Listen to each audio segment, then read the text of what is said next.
Monday morning, gears in line. Same car, same track, perfect time. No rivals here, no crowd to please. Just me, the clock, and the need for speed. Breakpoint marked, apex tight, throttle feathered, exit right. Every lap's a lesson learned, every fraction time returned. It's time trial Monday, precision and pride. No chaos here, just skill to guide. Chasing gold, one tap at a time. Perfect rhythm, perfect line. 2 weeks, 2 tests, 1 drive, 1 goal. Master the method, and master control.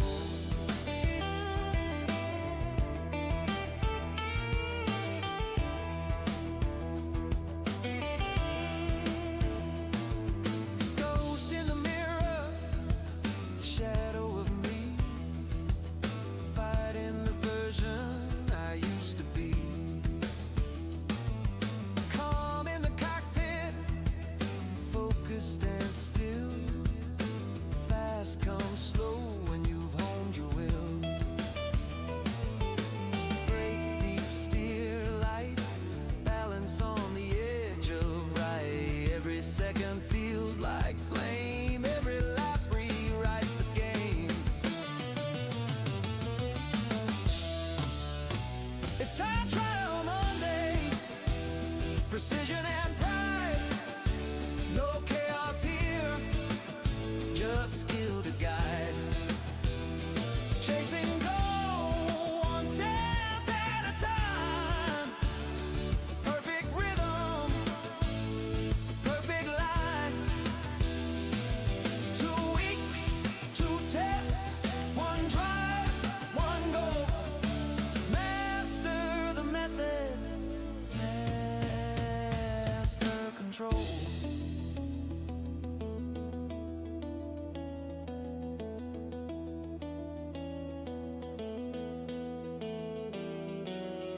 No luck, no bluff, no racing crowd, just silence loud and numbers proud.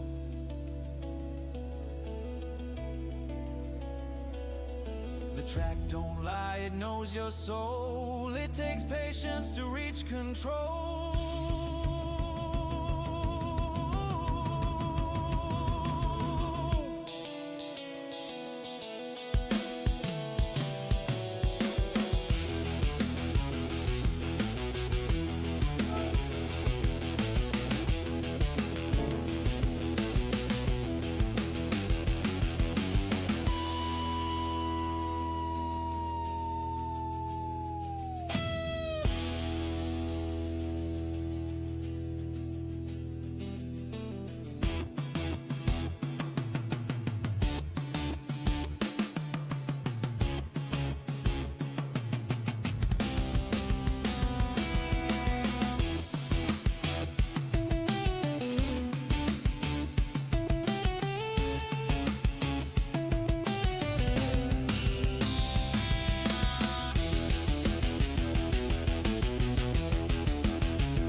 It's time trial Monday, the grind begins. You race yourself to find what wins. No rivals near, no shortcuts found. Just focus, pure in sound. Every gold earned, every lesson replayed.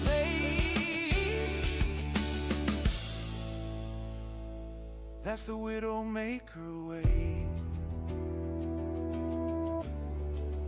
Widdowmaker way.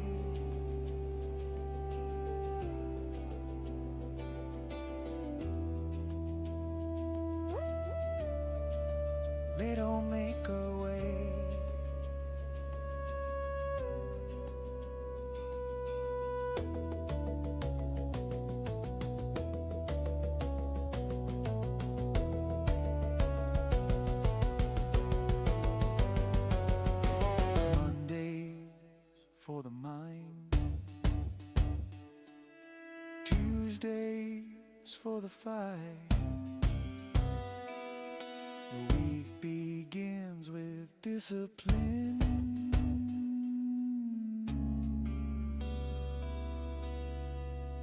and ends with light.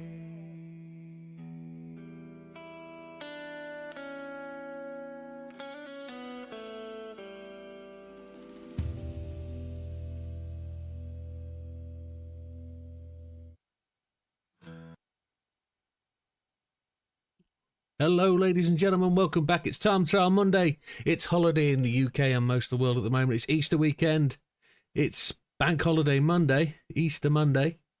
And I thought I wouldn't miss out. I thought I'd bring the Channel 2 live tonight just to make sure you're all there and you're all here. So good hello to Silver Surfer. Good evening, sir. Hello, Nate from the other side of the world. Hello, Wilkie. Who else have we got? Dodo, good evening, Dodo. He's lurking in the background because he's at work. Oh, some of us have got to work on bank holidays, that much we do know. But, yeah, welcome, guys. Who else have we got? That's it so far that have chirped up in the chat. I'm sure there'll be more. Do let me know if you can't hear me. I haven't streamed for a week, and we've had the odd usual thing not happen correctly. So the other camera, the one that's here, isn't working very properly. Let me see if I can just get that back into submission. It doesn't want to be. Yes, it is. It's back. I'm going to bring it across here. And I'm going to have to nudge it down a bit because it's not kind of right. Ooh, it's doing its own thing. Oh, that's not supposed to do that. Let me get that back to where it should be. Oh, let me transition that across. And then we need to angle it down a fraction. Oh, wheel and feet. There we go. That's what we need. I'm just going to make it a little bit bigger, said the nun to the vicar. Ooh, hopefully that's not going to block out my personal time. Good evening, Azza. Welcome, sir. Good evening, Roy Race. There's people chipping in. I'm just going to make sure that screen updates, so I'll just transition. And you should be able to see that. That is working again. If it freezes, let me know and I'll turn it off. Right, what we're doing. The clocks have changed and everything, haven't they? Times have gone back. We've had the first real good weekend of the year because the weather's been brilliant, but we've had Storm Dave this weekend. Somebody said today it hasn't been like Storm Dave, it's been more like Storm Rodney. But I think it was all right. It was a bit blowy. How's the wheel going now you've changed? The wheel is, it's soft. It's soft to the touch, which is really nice. It's also cool. In terms of the main differences between this and the Fanatec system, I've only ever had one cutout in this wheel. And that's where we sort of lost force feedback for a moment or two. But that's it. In terms of setup, I've set it up the once and I've stuck with it. I've made changes to the side of GT, but I'm really quite... Az's wheel's gone bang, so hopefully that's gone back to manufacturer and getting replaced, hopefully. But this wheel fits my wants and wishes really well. Don't have to mess with it, don't have to chuff with it. It is... I'm happy the fact that it's a single setup and it works for me. I'm not lightning fast, but I'm also moderately fast. I can do everything I want to do. There's no comparison to humans because I'm no longer... racing online live, so to speak, but that'll come, that'll change. But at this moment in time, really happy with the wheel. But I've got other things as well, things I haven't showed you. Of course, with the advent of the rally game, I've had to buy a handbrake. So we've got a handbrake now for the rally game. Maybe I should give you a view with this camera. I'll pick this camera up and I can show you. We've got a truck gear lever and set up for ETS2. So that's now all rigged up, and we've got a full up and over set up with additional switches and etc. That's all there. We've got down there at the back, we've got the Stream Deck Plus, which has got all the button controls on it. We've got that in place now. And I don't think there's anything else really to show. Oh, we've got the air cooling system at the back now. You can see we've got vents and ducts, so we can turn that on and you can't benefit from that. So the air cooling is in place, which is not the same system that I've been selling on eBay for a while, but it's definitely air ducts, and it's all mounted to the rig, and it's like a dashboard of a car kind of thing. We've got extra power vents at the back, so we've actually got 4 fans powering it, so it really is quite comfortable now. It gets quite cold, but it's nice. So let me get rid of that gear lever. We don't need that for now. Good evening, Matthew. Dodo says no problems with his Fanatec. All is great, no complaints. I will say, the reports I'm hearing from people is that last major update on the wheel has actually changed the wheel significantly for Fanatec. Need to change the time on my side clock. Yes, it's showing 22:21. That's because I knocked it off the other day, and it knocked the battery out and it reset, and I haven't got round to setting it. But for other people, that would really annoy them. But for me, it's just a thing. So I don't need the clock. I don't need to see it. I've got a clock down here on my Stream Deck Plus, so we can use that. But in terms of how everything else is going, excuse me 1 second. Just while I cough to death. Everything's kind of okay. I do have to kind of warn you, though. I have got a bit of a medical problem going on. I've only told a couple of people. 8 years ago, I had surgery. 10 years ago, I discovered a lump. I had 1 surgery, then a second surgery, and they removed 3 lumps in total over 2 years. Bit of a caution, bit of a problem. Unfortunately, it's returned. So I'm under the care of the hospital at the moment. I've got a couple of lumps that need to be dealt with. Severity, I don't think I'm in any worse boat than somebody with just a lump. At this moment in time, there's no thoughts it's cancer or anything like that. I don't want it to be. It wasn't last time, and hopefully and surely it won't be this time. It's uncomfortable. It's discomforting. Discomforting, is that a right word? It's uncomfortable, and it's not pleasant. It's quite a challenge, but it is what it is. The biggest problem we've got is that all the doctors are going on strike from tomorrow, and my care might be affected by that, but it is what it is.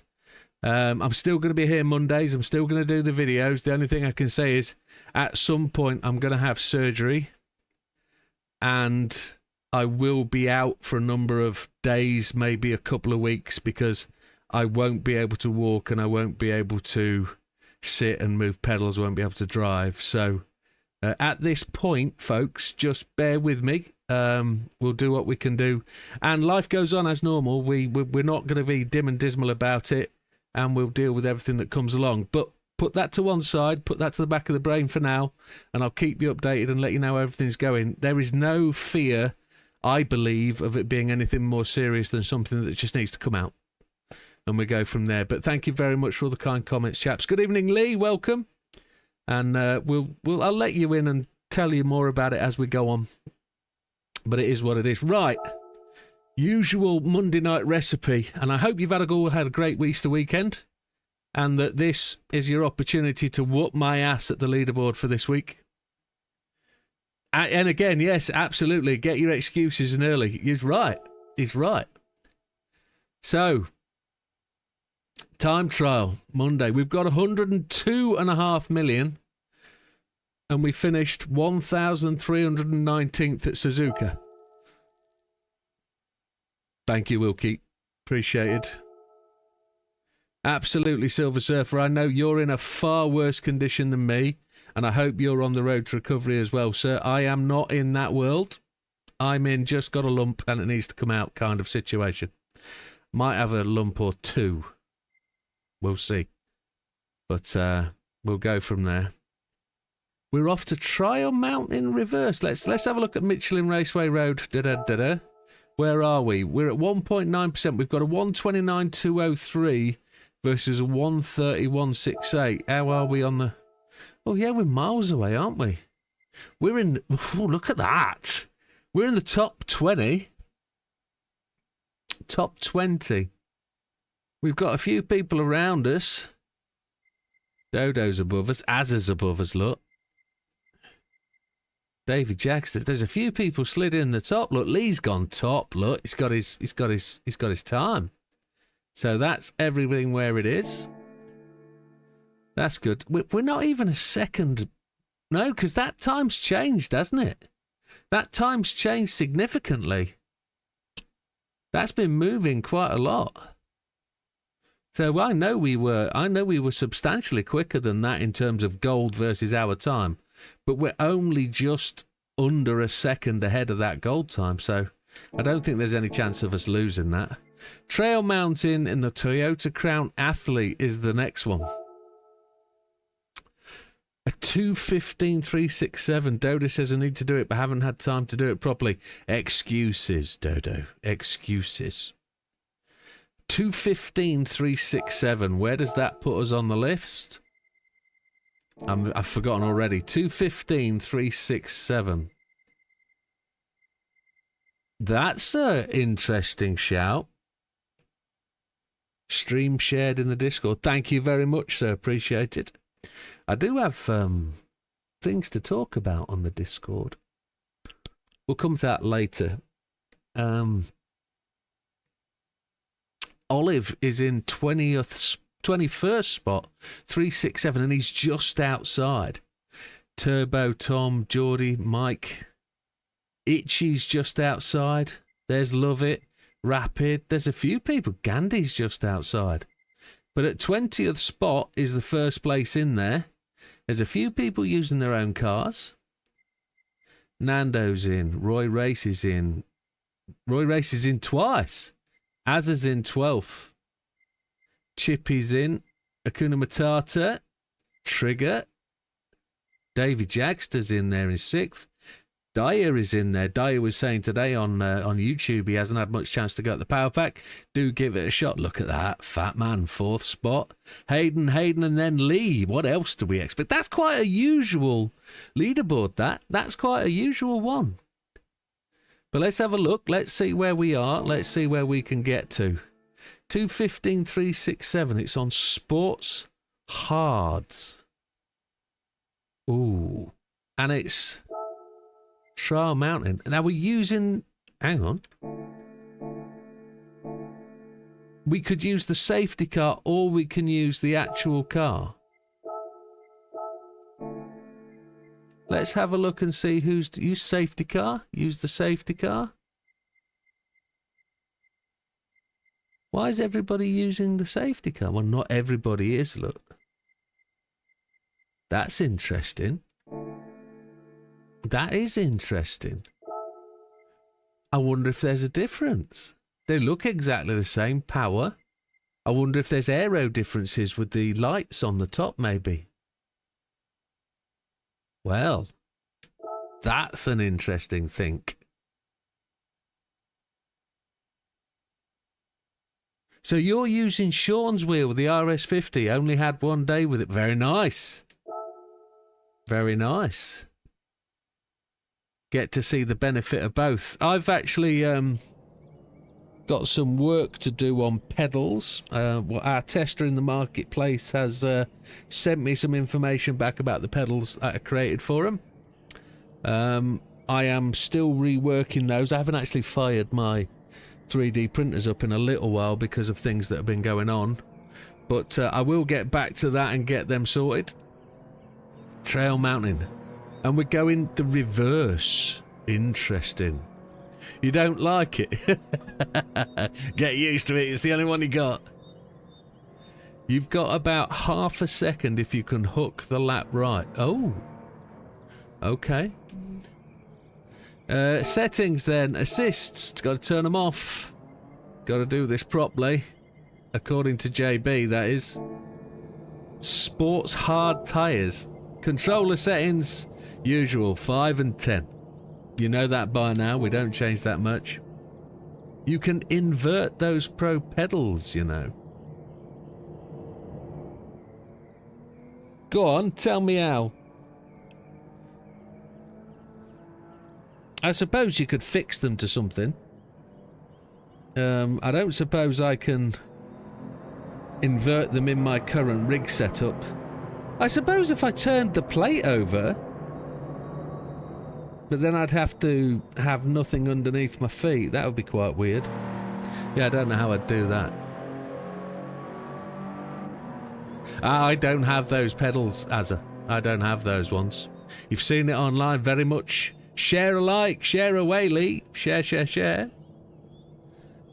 That camera's frozen already, look, on the stream. Why is it frozen? Oh, it's just me holding the wheel. That's why it's frozen. Right. Let's go then. A 2:15.367. Let's see what we can do.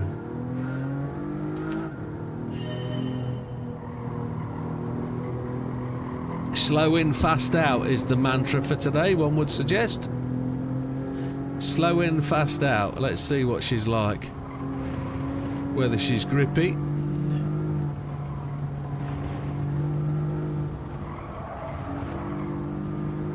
Feels dull and overcast.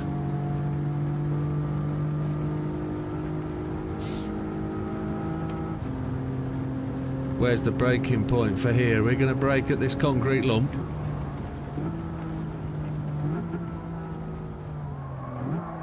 We're a bit early on the braking, but... And then we didn't brake hard enough.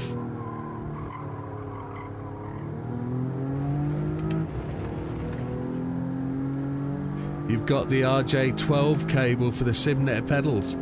Don't think it works on Logitech though yet, do it? I know they're trying them out.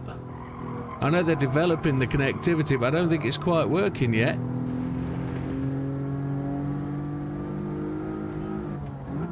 Hey, David.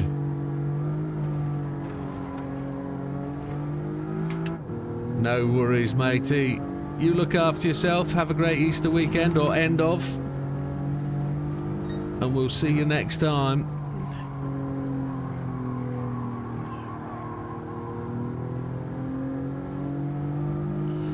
Fairly leisurely first lap.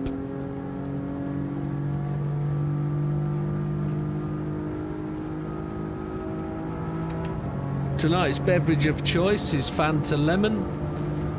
Reminds me of Hooch Lemonade, which I do need to remind you guys of that as well. I will be absent in 3 weeks and 5 days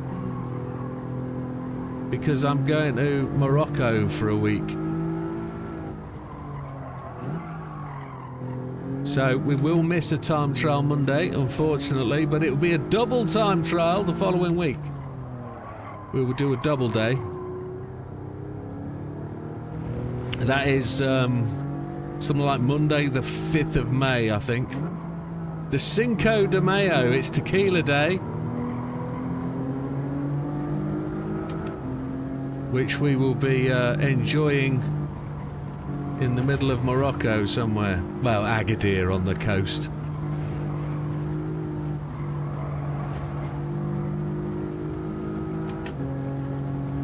Nice, slow, and yes, I hope to be enjoying Moroccan food. What's that, a 2:23.596? That's quite far away, isn't it?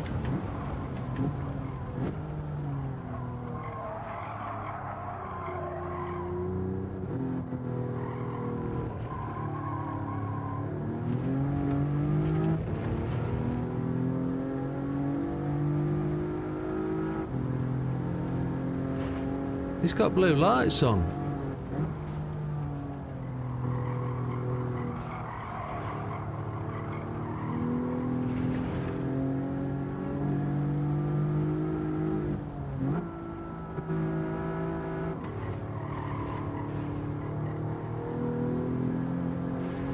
It's Not the safest place you've been. Oh, okay, yeah, watch yourself. Well, we've gone all-inclusive, and with my current situation, we won't be out and about much. We will not be going to the souk. Please excuse me. We went to Tunisia many years ago, and we experienced life in those kind of countries. Oh, we touched the wall as I was reading the chat, and I experienced that side of that thing. 'Cause I'm not too keen on that part of the kind of holiday anyway, so I don't think we'll be going that kind of event or area.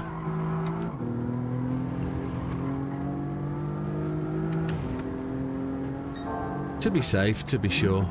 I know Tunisia is a growing country. Moroccan goat curry, yeah, well. One of the reasons for going in it is cuisine. Now, we do like a lamb tagine, but I've never really been a fan of couscous, although I'm a massive chickpea fan because I like hummus. However, try and break your hummus down. It's chickpeas, lemon juice, garlic, etc.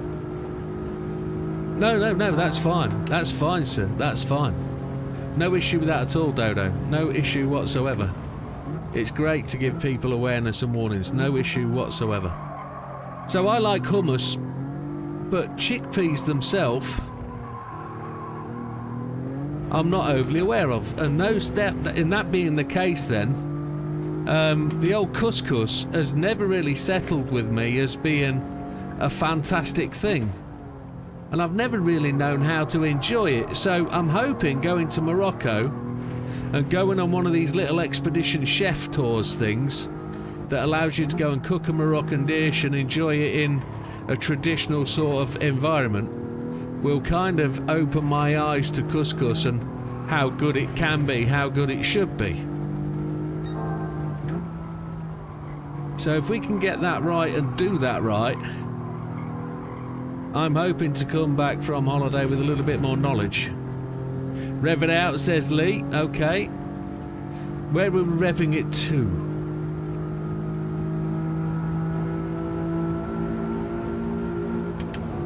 Just before 7,000.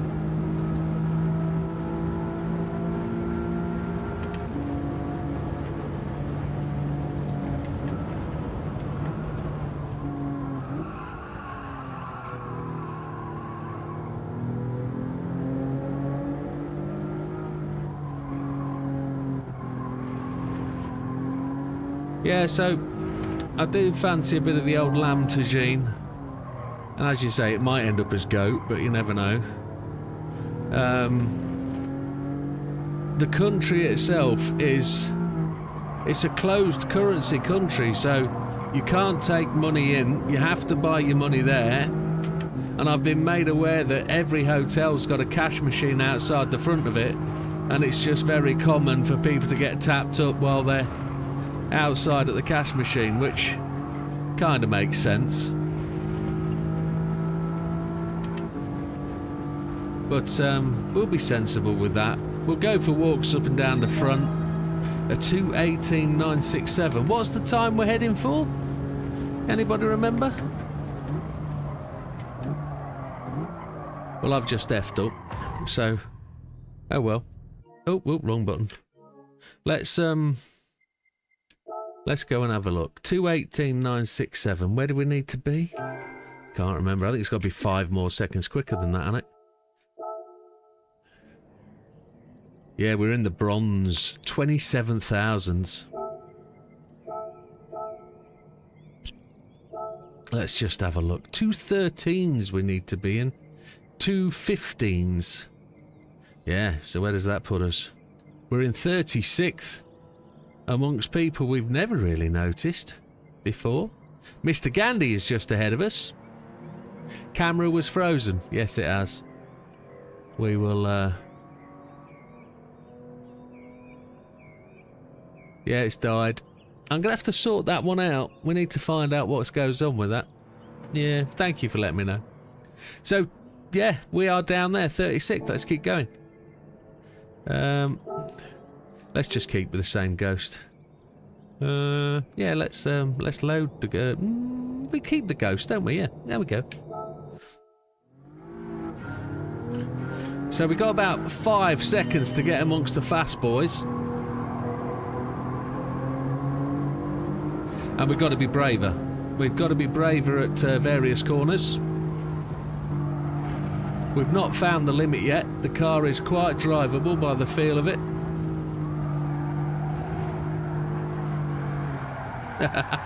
There we go. Found the limit. Found the limit already.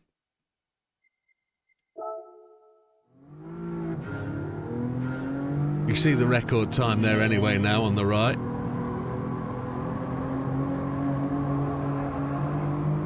Pushed that a little bit too hard.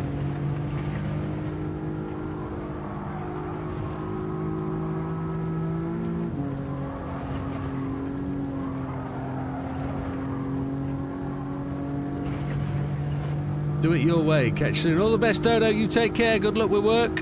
Enjoy.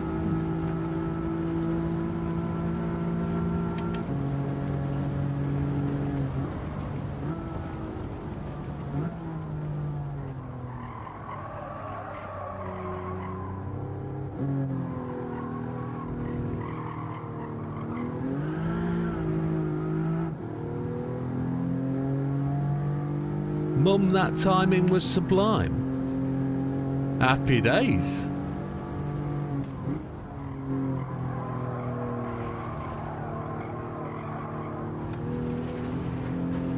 Used all the grass there.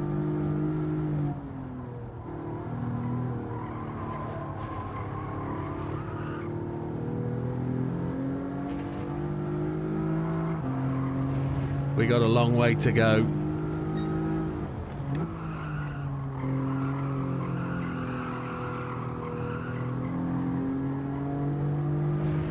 I reckon we've got to find a way to whip that corner much quicker.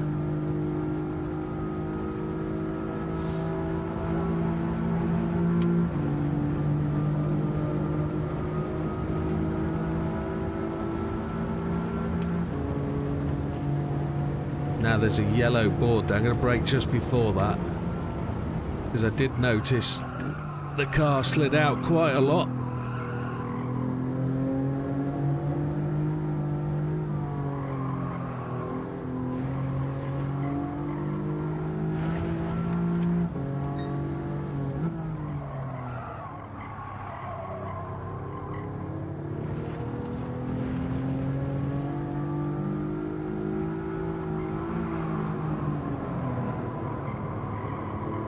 I'm on the 16 Pro Max, and even that was a drop in screen size from the 10, or the XR as I had it back then. The Pros have got smaller of late.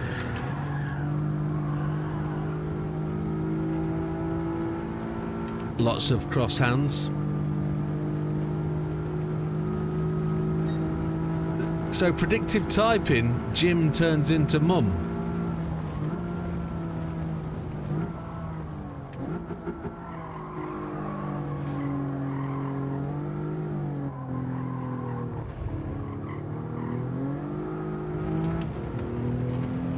Two 18.8.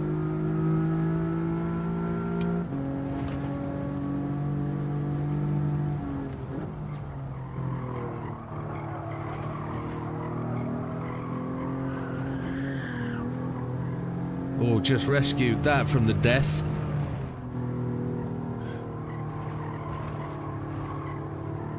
Tough old man, welcome, sir. Hope you're having a fantastic Easter weekend. Yours will be over now, but hope you had a good one. Welcome to the stream. I will catch what you say in a minute. I will just adjust my eyes going down the back straight. It's the first base model has 120Hz screen. Yeah, why not?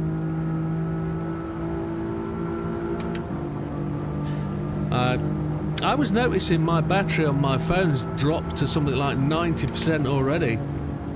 And it's like, interesting.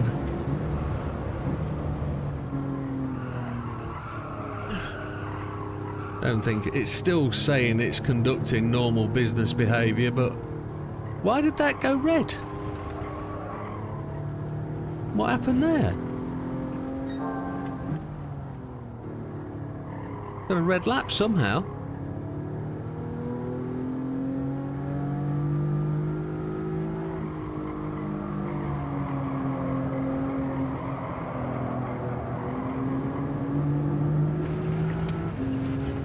There's a few racing lines we can benefit from here, isn't there?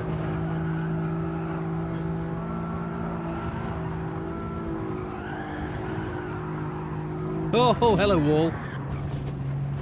Yeah, well, we've got another practice lap to go. Let's reset that. Let's retry. I wonder when that lap went red. Good evening, Scampy. Happy Easter to you, sir.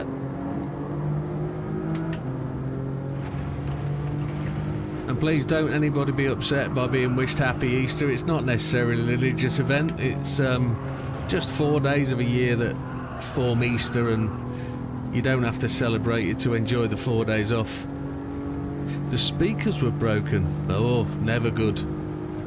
Yeah, I don't really see much the point of going back and getting a phone repaired nowadays. There is a life limit to phones, I must admit.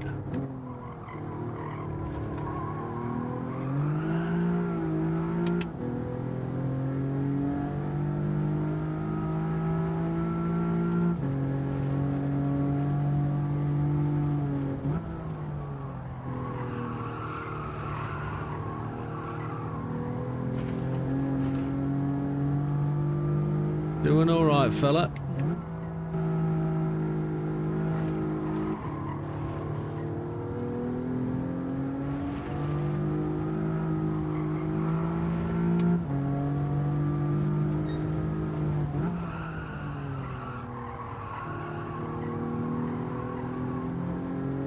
Try and slingshot that back straight if we can. It's that run uphill that is... Oh, itchy back. That run uphill that can be a little bit of a struggle under acceleration. Gear change over the top of the hill would be nice. Now, it was somewhere down here that we got defunct on our lap. I wonder if it's an inside cut. It doesn't like the yellow hatching on the inside, maybe.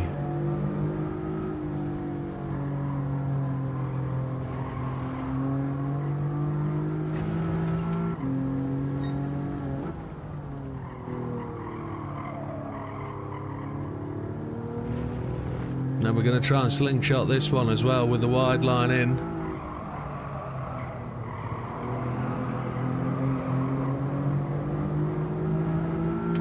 That got us a benefit there, didn't it?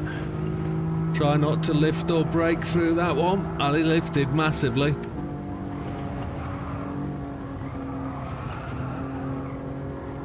That felt good. We're going to improve a little bit. Still 3.5 seconds to go though. Oh my lord.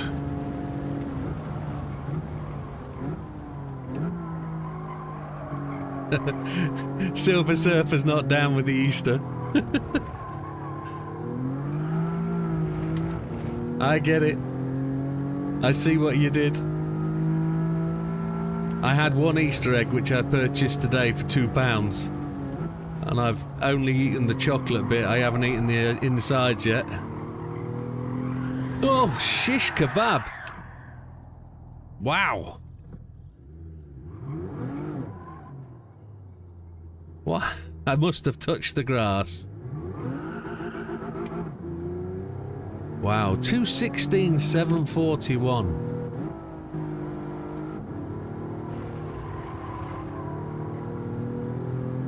That's let's go and have a look. Let's go and see where we are. There's no point doing half a lap for fun. Let's just make progress. 24 miles. Not supposed... Nah, I haven't found the way yet. Best lap saved. Let's see what it says. 2:15.367 is gold. So we're not that far off. We're only 1.4 seconds away. So there's a little bit to go. Let's see. Let's see. Inside the top 30 then. Just above... We had a little bit of a jump. 6 places or so. We're now up to just behind Love It. There's a few ahead of us. Itchy. Big Daz. My cunt. I've said it now. Turbo Tom. Yeah, we're doing alright. Second of it. So I've got to beat the replay. Got to beat the Ghost by a good length. Said the nun to the vicar.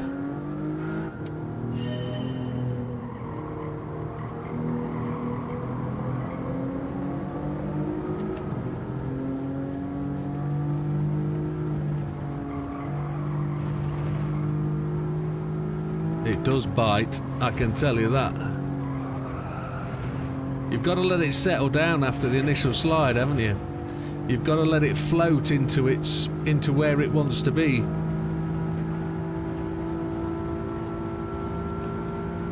There's no turbo or anything, so...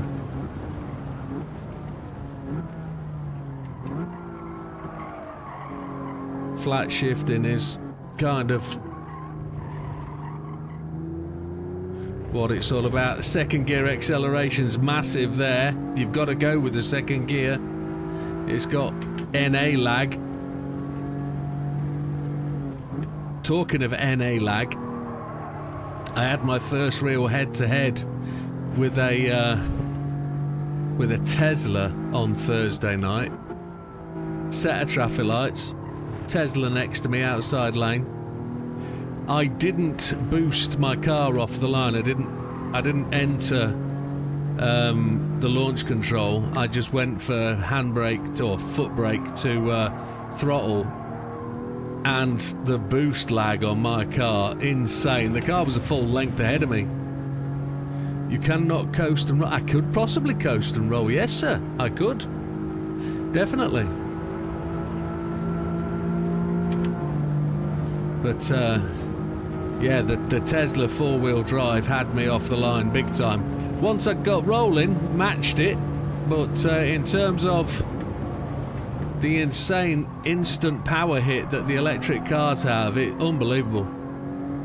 But if I'd have boosted mine with a little bit of turbo on the line, launch control, probably... Oh, I touched that wall. Probably would have been different. No, there's no lag at all in the Tesla, is there? We are doing a bit of coast and roll into the corners and through them.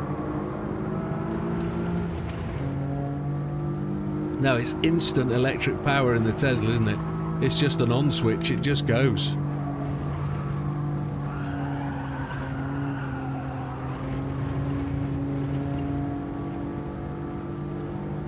And we're a little bit behind the Ghost. It was red anyway.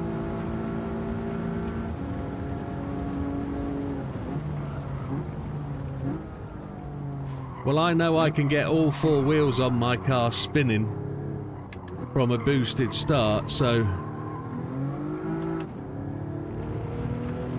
next time we know. I did have the wife in tow as well, and probably that's what stopped me doing it, because the screams are far more off-putting than losing to the Tesla, to be honest.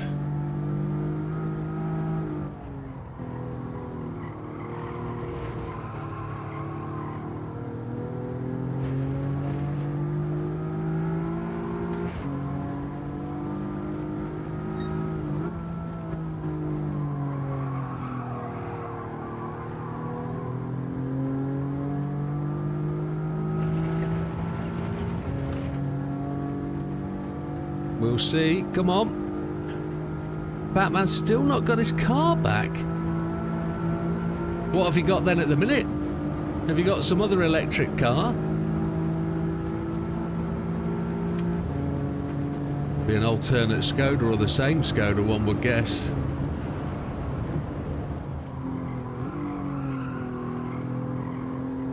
We didn't lose red there, did we?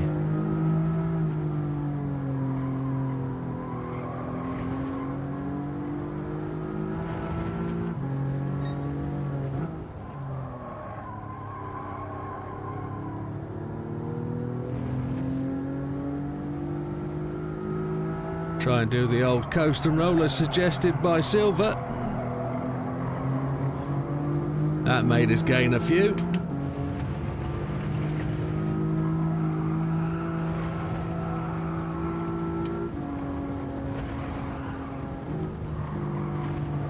Ah, that was a pig, wasn't it? We've lost this and the next lap. I just cut that a little bit too much. Oh.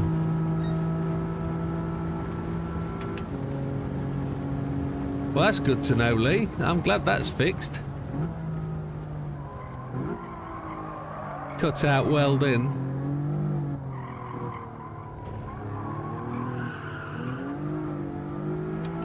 This lap's a red one. The 3-cylinder turbo Skoda. Oh my god, fat man.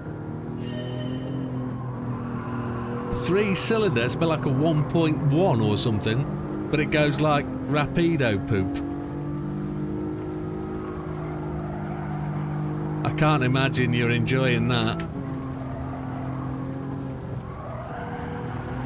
I do like a Fabia, but the 2-litre diesel turbo, they were a much better car. I've had a few of them in my time. I've had my Octavia as well.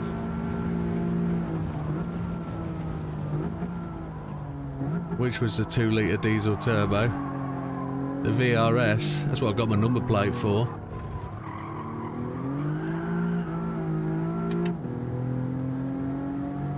Three-cylinder 1-litre, oh my chalupa.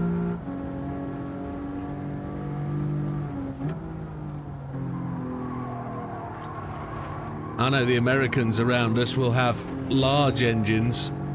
125 horsepower from 3 cylinders. Oh, chihuahua.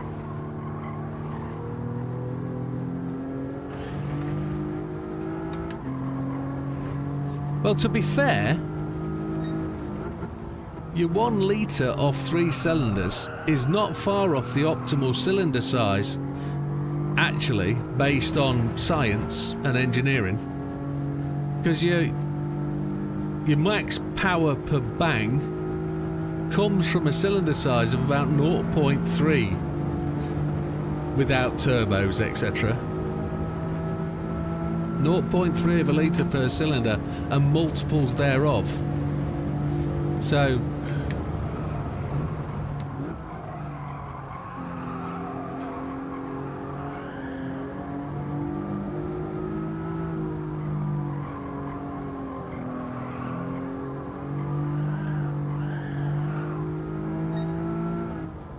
got this thing dancing a little bit wild.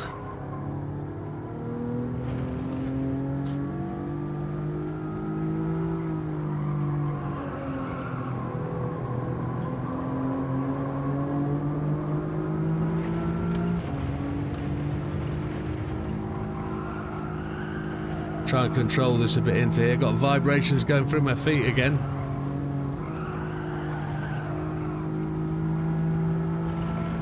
Not as fast onto the straight. Is this going to be just outside gold? 2:15.9 it is. No need to change into 6th.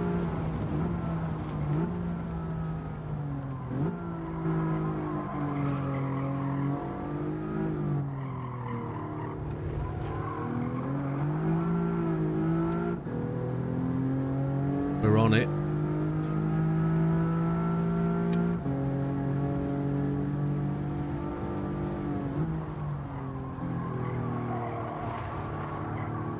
Definitely a coast and roll element going into the corner, isn't there?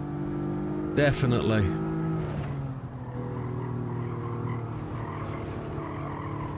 Let the car roll through. We were slow through there.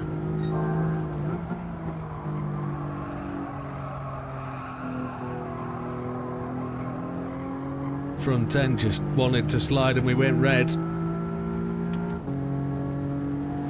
Turbo lag is shocking. You're used to booting it and it just going.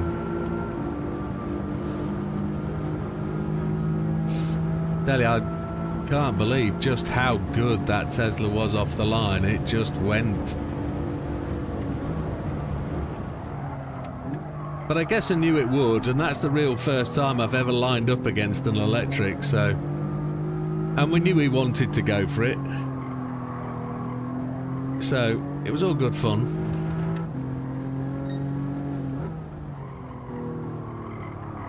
Next time, he'll get a shot.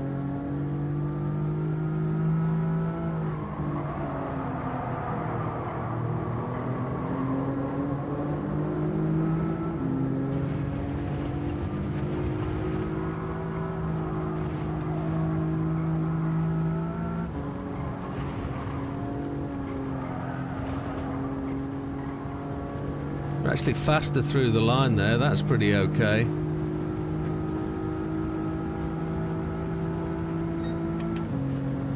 $15,946, 830 on the Optimale.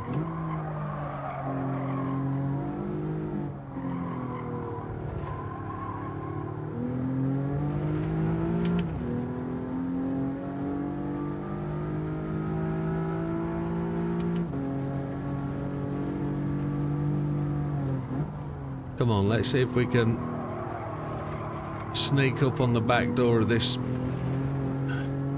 sort of safety car.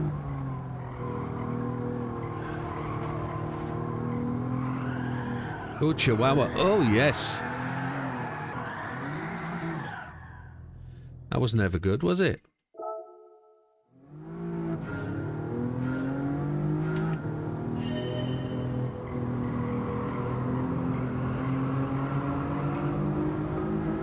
$215,946. I think we know how to do it now. It's just making that lap happen. Yeah. It's got to wallow, hasn't it? It's got to settle before you can go. And this is no assist, so I guess it's kind of there and thereabouts. Your ENIAC is 180 brake horsepower. Well, I've seen the ENIAC VRS. It looks an absolute beast of a machine. The guy at work's got one, company car. And it's got a really strange glass front, which is all illuminated all the way across the front kind of thing. But I'm glad they kept the VRS mark for the electrics as well, which is good.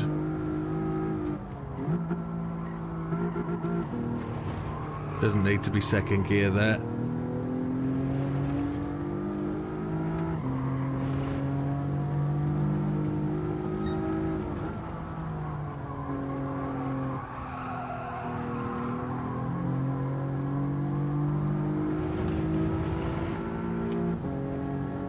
I can't believe that electric's 180. I thought it'd be more like 400 real power.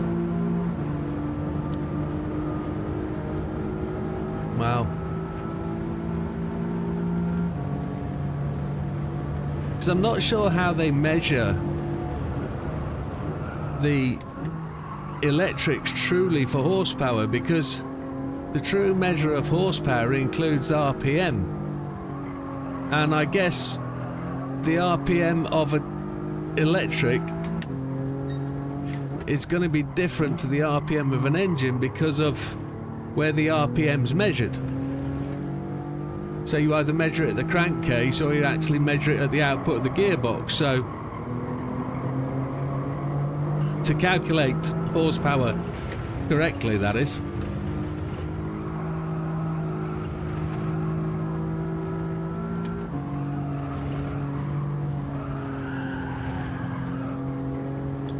Oh, we did all right there.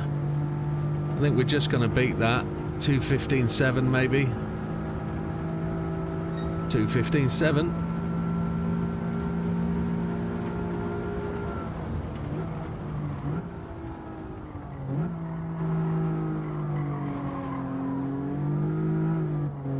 I think so, Wilkie.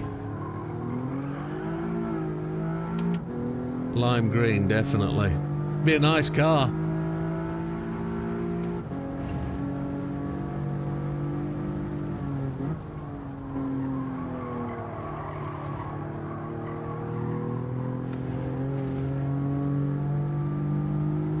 A little bit quicker.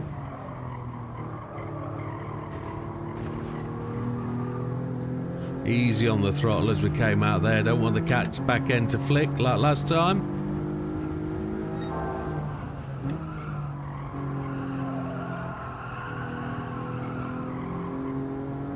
Now we got the foot down.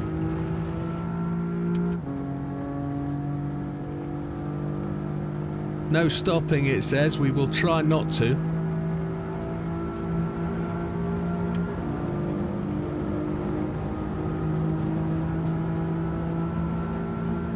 He was just slightly quicker than us, wasn't he?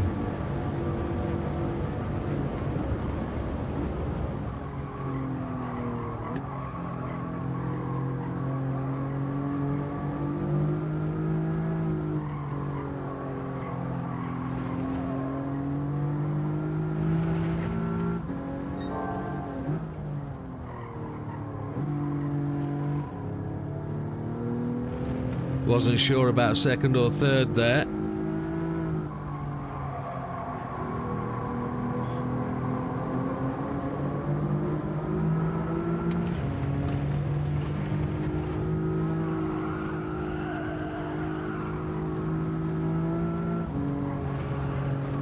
Try and keep it in fifth, maybe. We're losing out. We're still losing fractions. 15.4, we're just outside gold.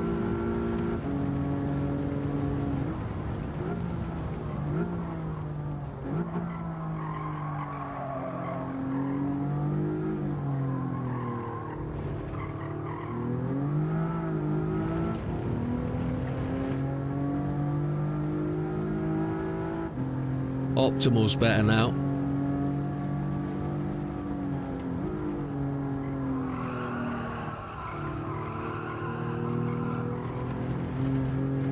Fast in, slow out's got to be the true measure.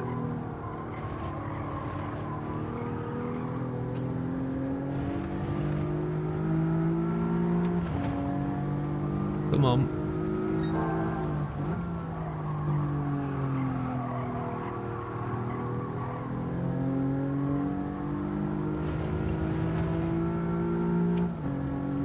Can't believe we're slower. Come on.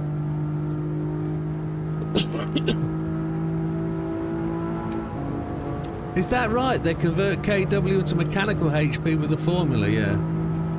I'm sure it's not entirely accurate because... yeah, well, 180 brake horsepower seems a little bit unrealistic for Matthew's car. Matthew's car moves quite well.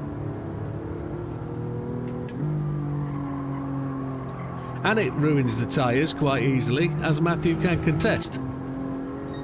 Or attest to, sorry.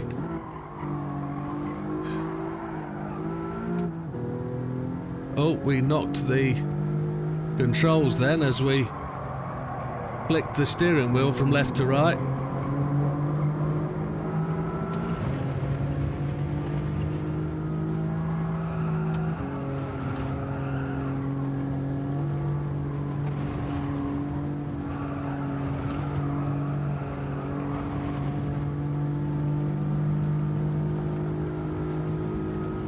Not enough, not enough, not enough. A 298, we're in. Gold it is. And we were miles down at one point.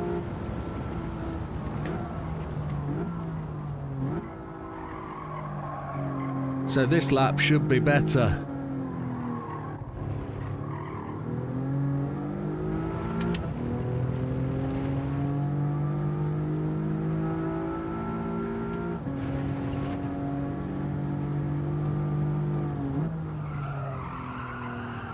Missed that apex.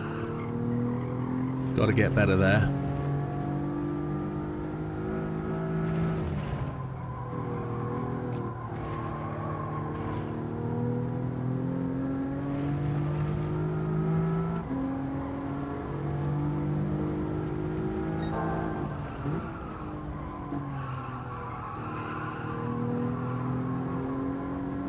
Tried to slingshot it again. We're doing better. We're doing better. Much better. Come on.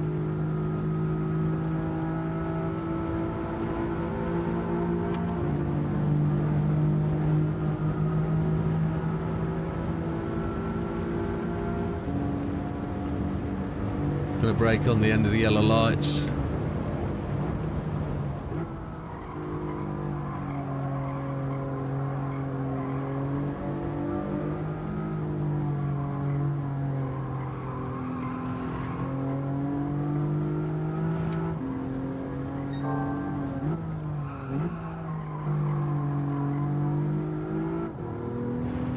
Better gear change then.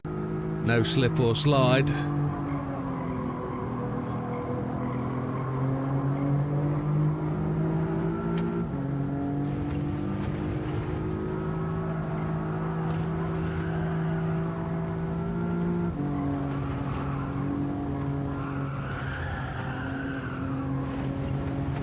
We kind of lost a bit there, but we're still doing great. We're going to be mid-14s-ish.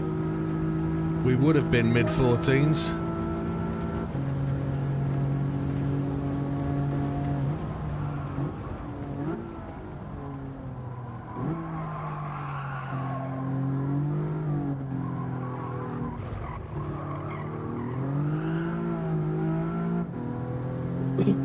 Excuse me.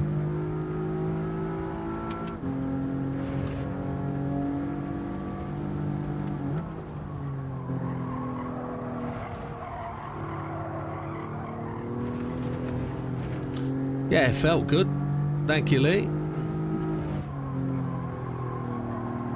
We made that improvement up with the acceleration through here. Do we get to see Loch Nessie here? Oh, wrong one. Is it through here we get to see Nessie? If we look out the left window. Do we get to see Nessie in the lake? She's not there, is she? Where do we get to see Nessie?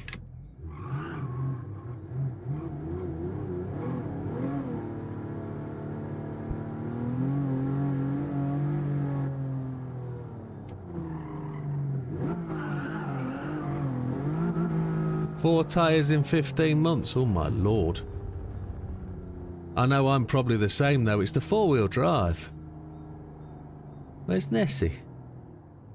She's clearly not there. No Nessie there. Wilkie knows where we get to see Nessie. We might have to do an external camera.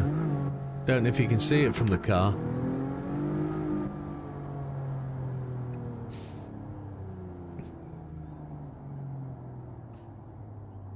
Sightseeing. Let's go have a look. Sorry, Lee. Apologies. 17,000. Oh, that's not as good as me, Matthew. I'm at 13,600. It's my MOT next week, and I think I need 4 new tyres. Front one's gone before the rears, though. Must admit. 4 stars, 55.9 miles, 214,665 on the optimal.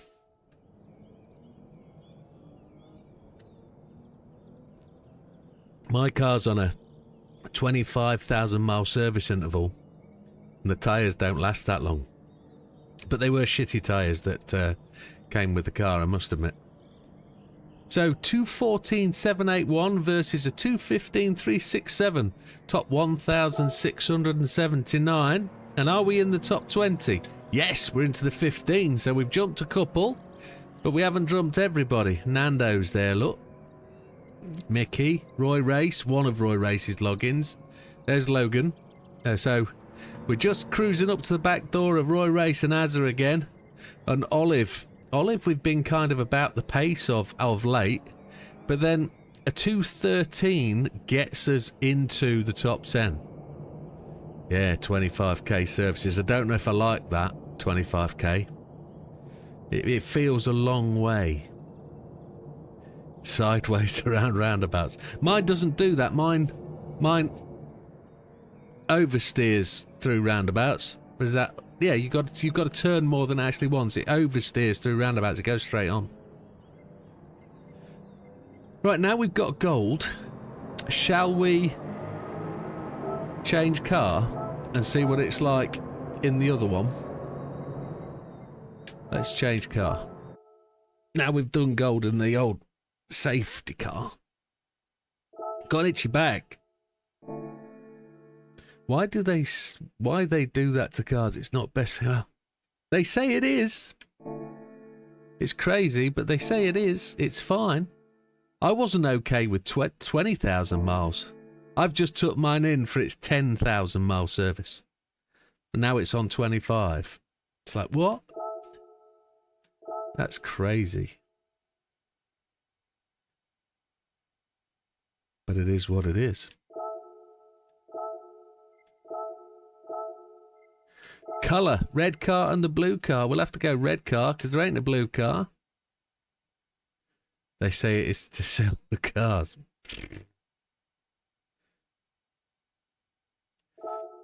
I'd rather service it at 10,000, to be honest. The oil's blacker than black anyway at 10,000.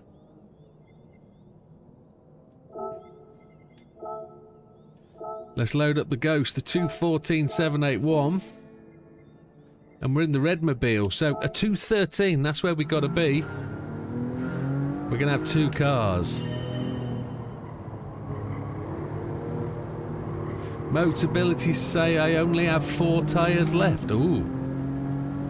Wow.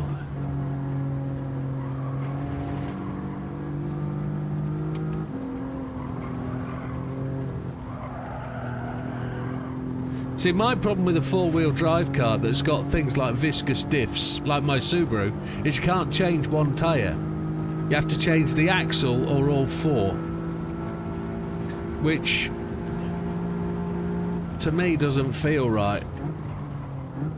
It's not good to change one tyre and make the left and the right tyre spin at different ratios, because if you've worn one substantially and you put a brand new tyre on, it's bigger, and it affects the clutch in the viscous diff. So I've always changed both or all 4, and normally with the Subaru all 4 tyres wear out pretty similar, unless you've got dodgy shock absorbers, and then your rear left wears out quicker than the others. The roundabout tyre, of course, alongside the roundabout shock absorber.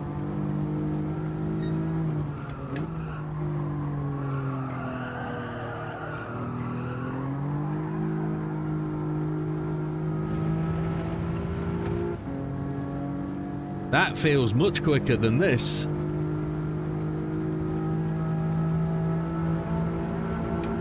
Isn't it just?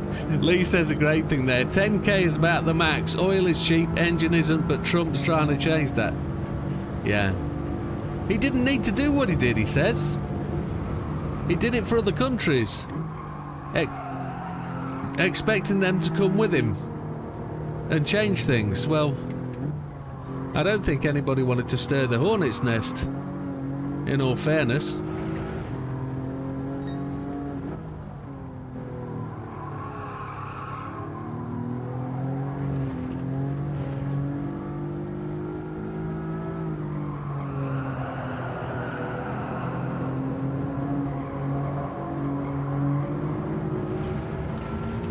I know I certainly wouldn't want to stir that hornet's nest. But it is what it is.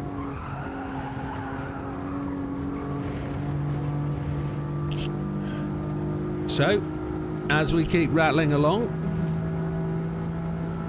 15,758, so that's a whole second slower.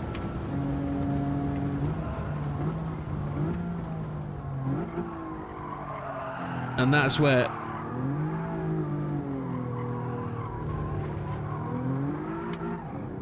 I was coming in too strong for that corner, wasn't I? Now the clock is against the red car, not the yellow car.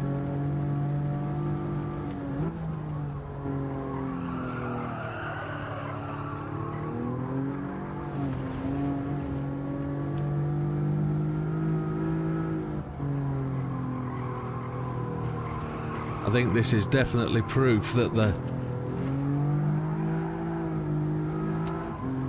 safety car has got more beans than this.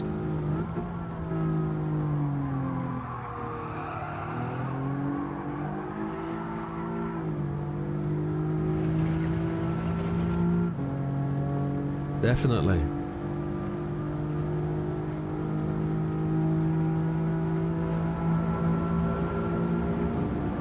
Should be equal, surely. Or not all cars are equal.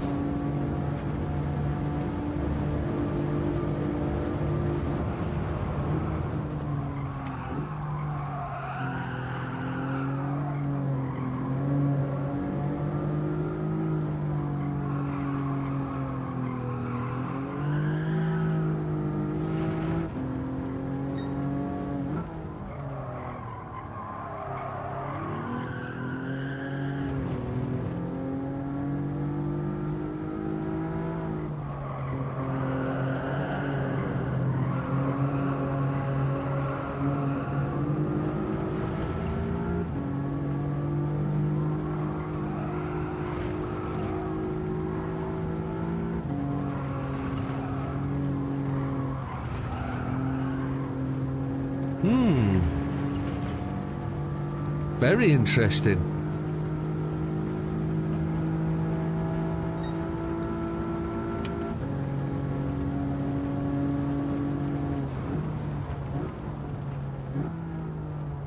Not going to try and overdrive this car now like we have been.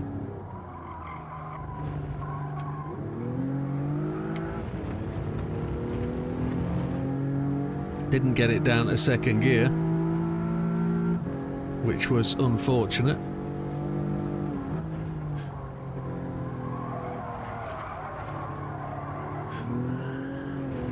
That right hand inside tyre just spun up there big time.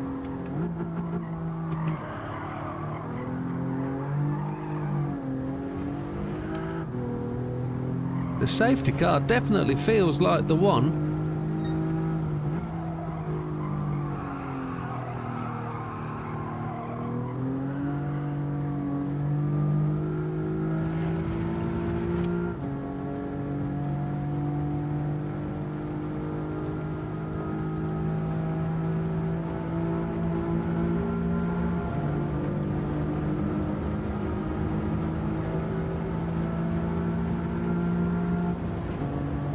Left it too long there.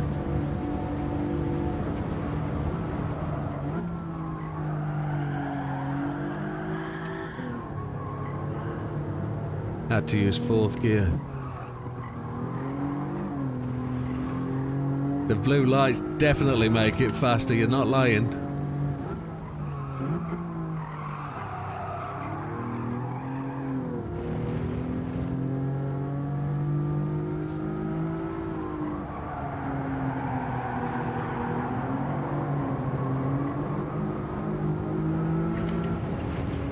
I can't match my first lap in the Red Beast.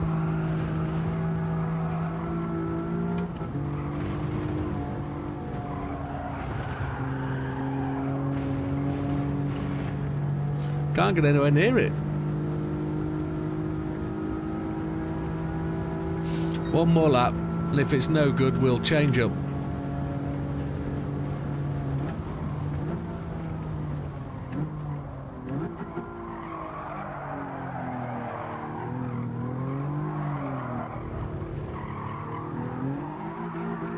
No, we're going to change back. Safety car's where it's at. A whole second slower. No need to save anything there, is there? Whilst we're out of the game, what can we do to the safety car if we use our own? Let's let's do that. Let's select from garage. Do we own our own? We do own our own. What can we do with it? What can we do with it? That's the question. Let's go and have a look. Keep a bit of the fun of the fair. Do the thing first. Doesn't need an oil change, does it? I've never driven it. No, everything's all good. Doesn't tell us how many miles it's done. Lee says, didn't look. Leave it to me. That's right. I was hoping you'd tell me. No. Front. Body kit has to be done. Look at that. Oh, aero all over the place. Full wing. Yes. Everybody knows high type 20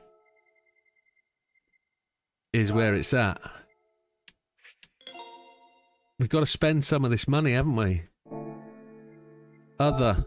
No roll cage. There's no racing items. Light bulb pack. Course. Take the number plate off. We need the air. There's nothing else to do. That's your lot. Now we need to put wheels on it and suspension. Slam it. See if it makes any change. See if it does anything different. Let's have a look at stock sizes, etc. What did we do? We came out. No, we did come out. Wheels. 105 million. Supposedly, roughly, sort of there. 105 million. And I believe it can be 110 if there's a certain thing met. Owned wheels. So equipped wheels are 18 inches as standard. And there's an option to go wide.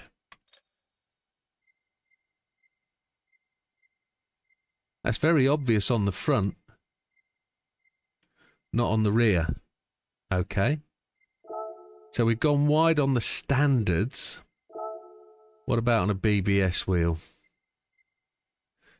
Lee's on 104. Yeah. Yes. Oh, I think they've got to be silver. They look better in silver, don't they? Ooh. I do like a BBS wheel. I had them on my Golf back in the day. We're going to go one size bigger. Wide. Oh, come on. Play the game.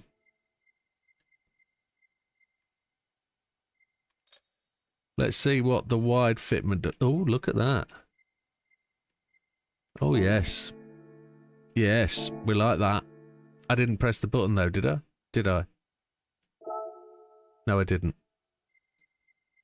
Because I'm a nugget. 19. Wide.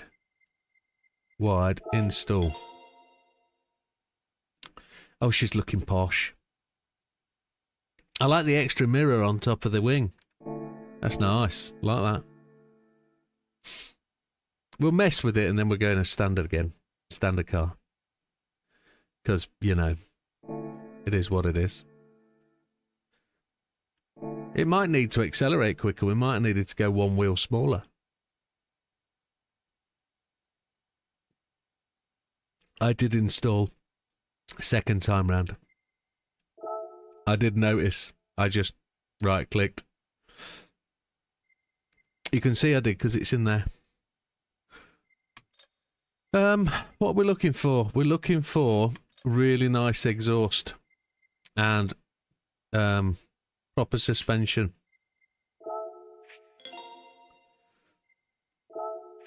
It needs to sound different. Don't need an intercooler. I'm going to sneeze, please. Excuse me.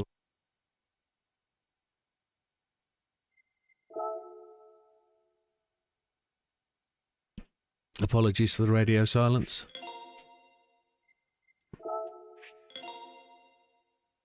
Does it look any lower? Have we filled the gap? No extreme suspension. No. Ugh. Just wipe that all over my face. No, it's fine. Right, we'll use our car now. We'll go for a Bez. We'll see. This one. This one. This one. This one. Not allowed?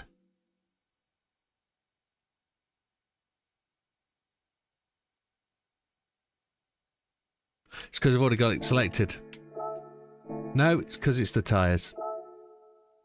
Sports hards. Don't own them. Just buy the tyres, man. Stop being so tight.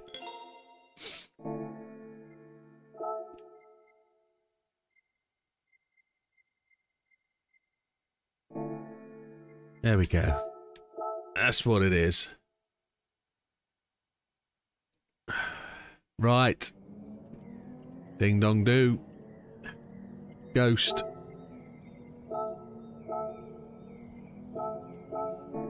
Have we changed too much? Have we?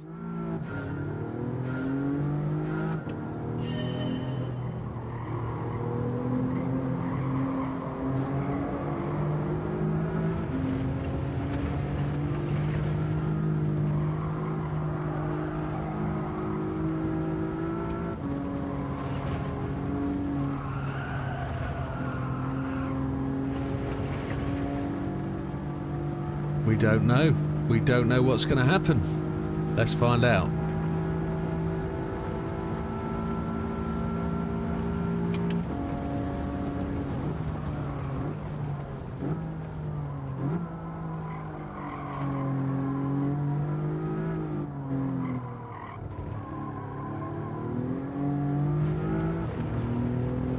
We really sort of sorted out the wheel spin a little bit.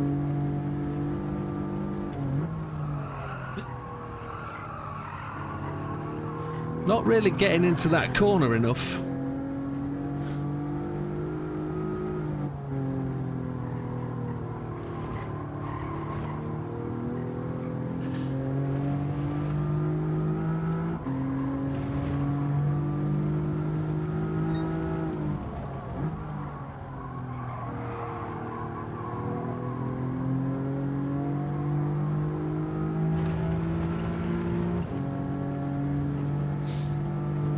I was really quick on that lap, wasn't I? Where I went through those first few corners.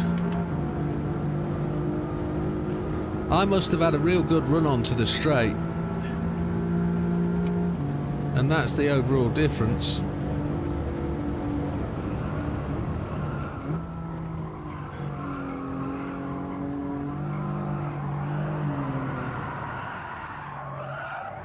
Touch the wall.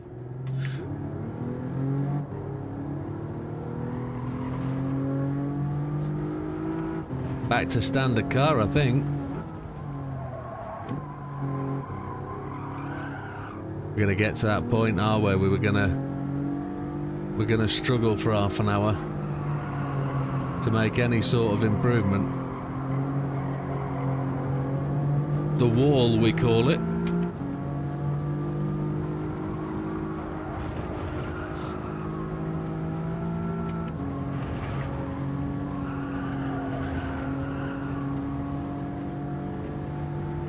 Fifth gear seems to be the right gear to come through there.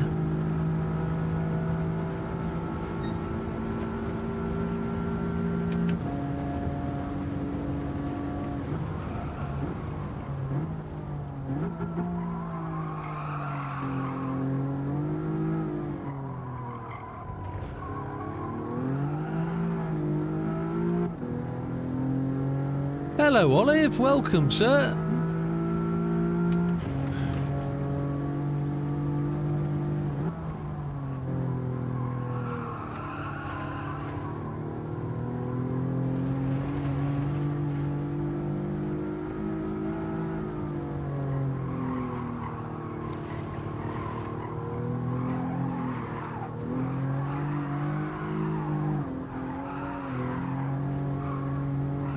It's a drift car. The panicked look on my face said everything, didn't it?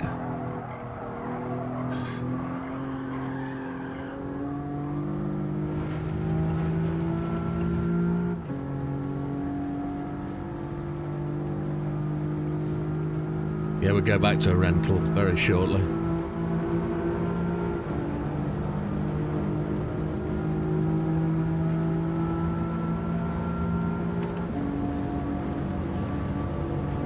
I felt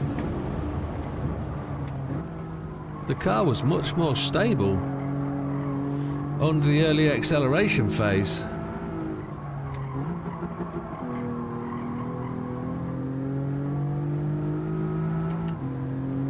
But then it broke free and decided it wanted to prove me wrong.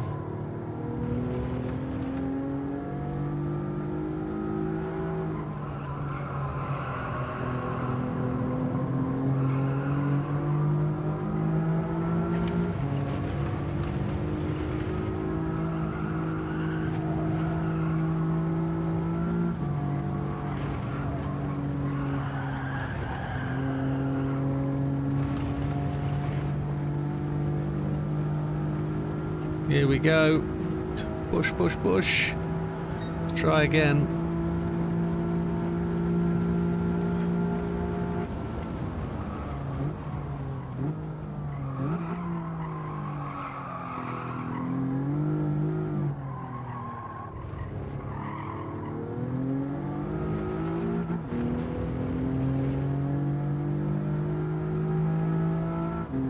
I just thought I'd do it all.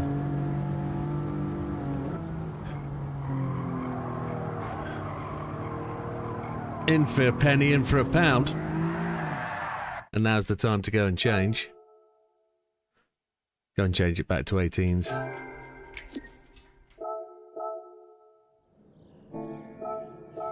There was nothing to show there.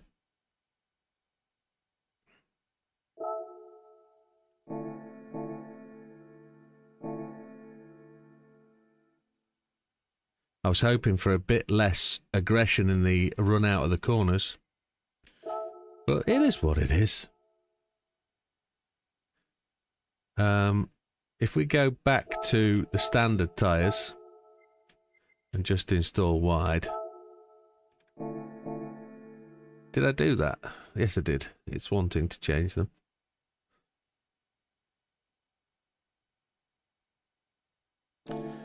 We'll know that by the tyres that are fitted to it. And I left it. I pressed the exit button instead. What a goober. There we go, we're on the right ones. There we go. There we go. Now we're going to be lightning quick. And we're going to set new records. Records we've never seen before. He says.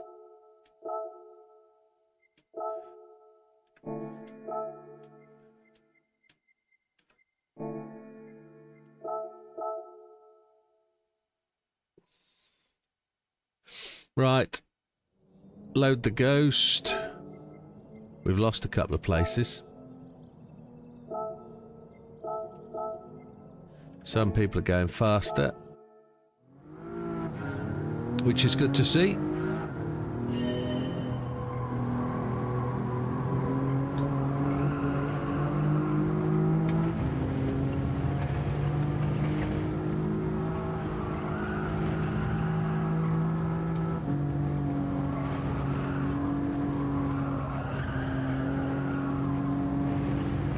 A 212, yeah, no chance.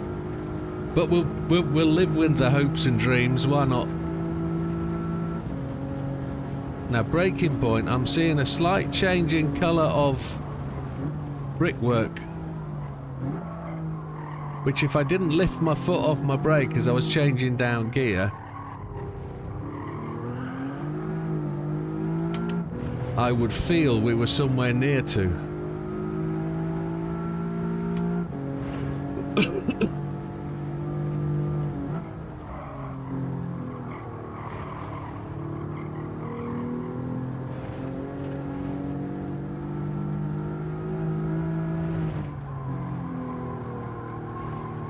Hey Wilkie, question, how close are you to getting your PC? Is it on the way yet? Dream big.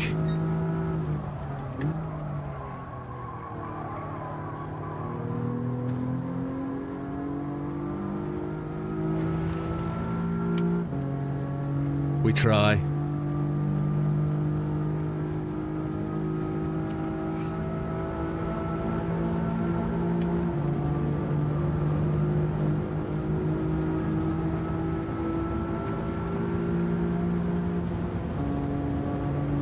Over rev then, just marginally.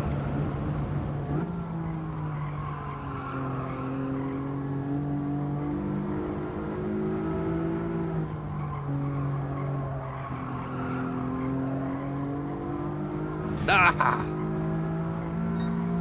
I was just thinking about the early acceleration. I got into the throttle, and it just wouldn't turn for me. 600 to go. Oh, keep pushing.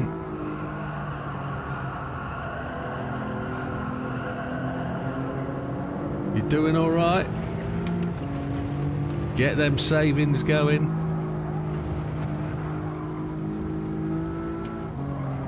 Oh, too tight there. Bad entry to the old start finish. It was a red lap anyway, so we're miles behind.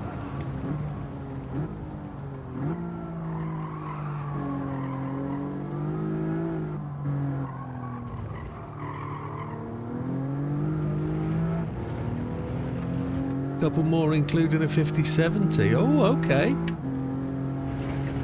5070 Ti is going to be good value. It's a decent card.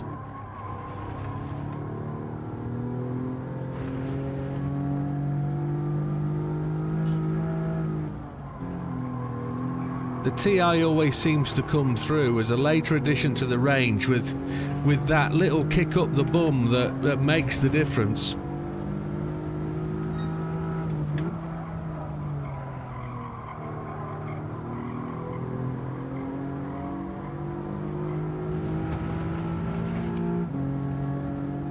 I think JB's got the 4070 Ti, and when that came out, it was the card to go for.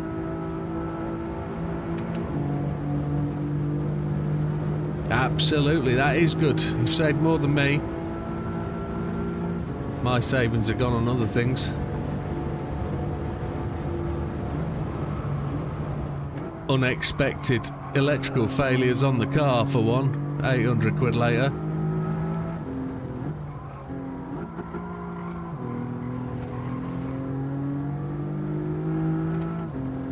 The math.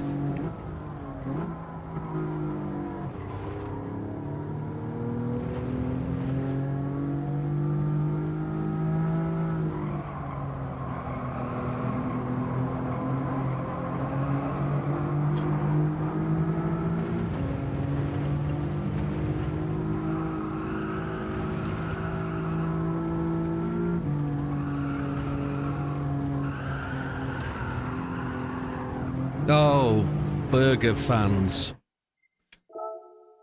1200, that's good.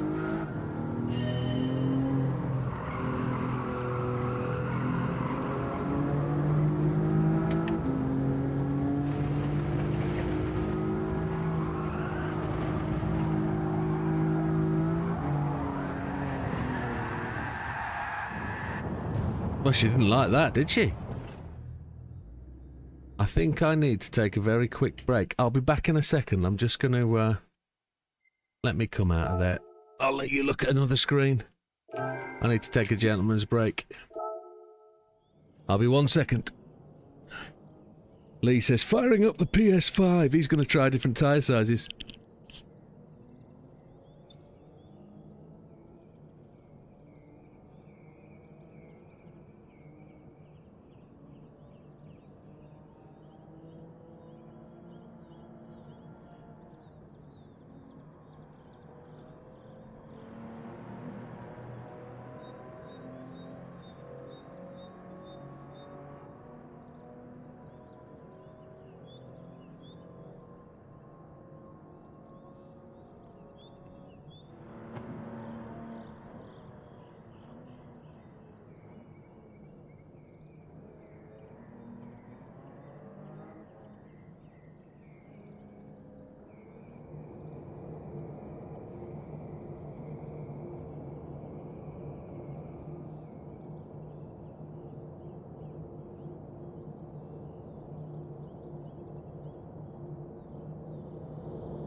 We are back.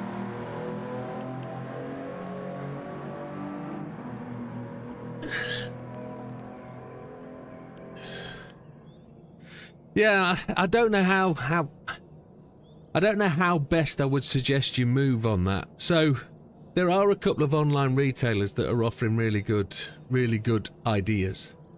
I still think the difference between certain retailers and others are marketing. So as long as you're sticking to the same brand of gear and getting them cheaper, then you're all right. If you're taking lower spec goods at a cheaper price, you're paying for what you pay for. So I've stuck with my entire machine is a Corsair machine, except for the motherboard, because Corsair don't make motherboards.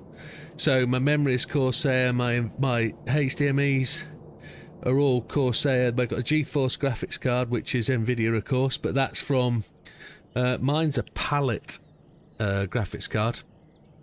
Yeah, I got mine through Scan. All my fans and peripheral gear are all Corsair. The power pack's Corsair. And then I've got an Asus ROG motherboard. So I got what I paid for. I spent a lot of money, but I know I can trust it, and I know it's going to last me 4, 5, 10 years, like my other one, which is next to it, and that's still going strong. But I'm not gonna kick anybody at all for buying what they can afford. You're gonna go in the gate at the same place, you know. Am I gonna notice? Are you gonna notice any difference between, I don't know, 120 FPS and 90 FPS? No. I would say that's a relatively straightforward point, Silver Surfer. Definitely. Smaller companies want the customer, larger customer want the profit. Yeah, if you look at a company like Scan, and I know a couple of people that work at Scan, they have a name in the marketplace for being expensive, but they also do a no-quibble return, and they also do a no-quibble warranty. So, yeah, the RAM price has definitely turned, I think. I think it's definitely turned now that oil's going up, but it always will. The way that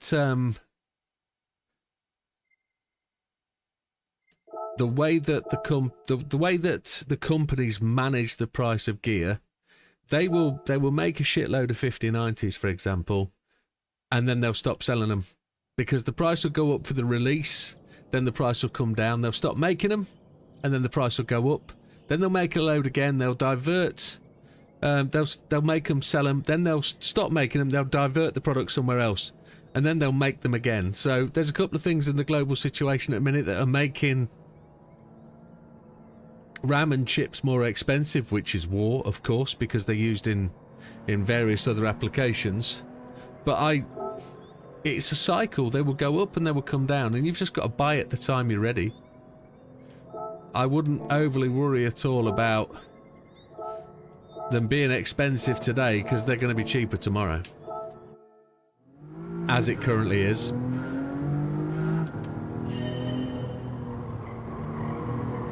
Memory rising, okay. I bought 4 2 gigs, one with ultra fast and 3 standard fast, but I bought one with onboard cooling, and they all match my motherboard in terms of speed and capability. So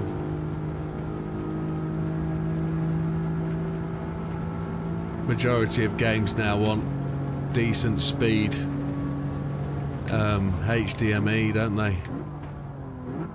Not just SSD anymore. They need to be decent solid state.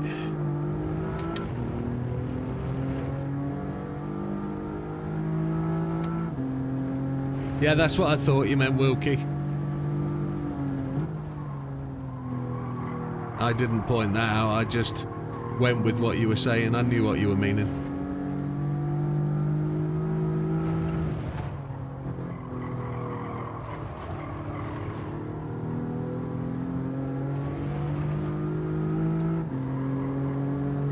I've gone back to a rental car, folks, by the way. just to get back to the speed of the Ghost.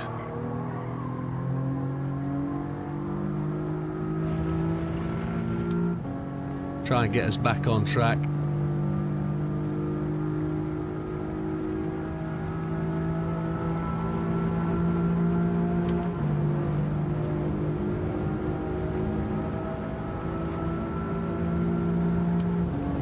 It's a fairly fast little taxi, this, isn't it?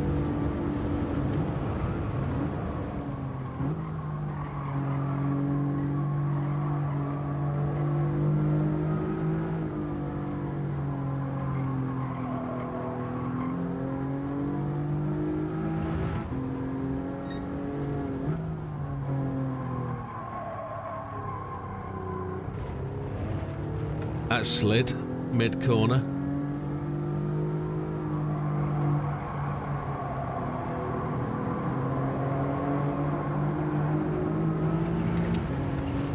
Keep it off the green stuff, Jim.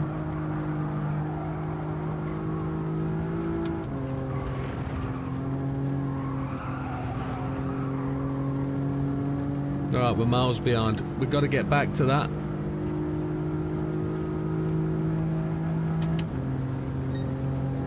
A couple of other things I've been doing this week, and that's creating IQ profiles. Playing a lot of Arma Reforger in the week. And I've also been creating a few things. At the moment I'm building a server-based app to track details within the Arma Reforger server. So I'm using a couple of mods that feed data directly from the Reforger engine, and then I'm creating statistics within Discord to share and represent what people are doing whilst they're in the server. A bit like SimHub does for racing games, really. I'm just trying to bring an extra level of dimension for the guys in terms of playing, but there's also some more stuff that I'm trying to do, which, again, along with the 3D printing stuff and the 3D printing side of a YouTube channel, I'm also going to try and bring Arma Reforger server stuff to YouTube, which I know there isn't a massive amount of. So if I can do some really informative, quite explanatory videos about how to manage a server, we can probably get some people to host their own servers and do more with the game, so to speak. So I've just been trying to find a way of doing that for GT7, trying to get data out of it, which I know I can using SimHub. So we'll see what we can do. See if we can do some more for the game that way, knowing full well that the game's about to change to GT8, so we'll have to see what we can do in the latter part of life and see if we can do something like build a website from it all, because there are certain things you can port out of GT7, as we know from another YouTuber, another racer who presents his stuff in that way.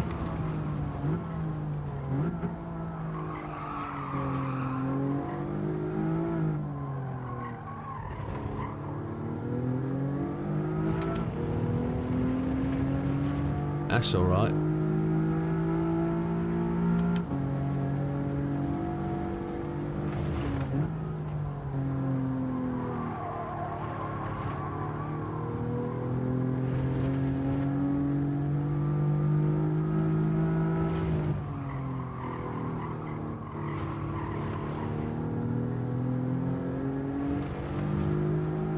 But yeah, Arma Reforger's taken over as my second game for a bit from DayZ.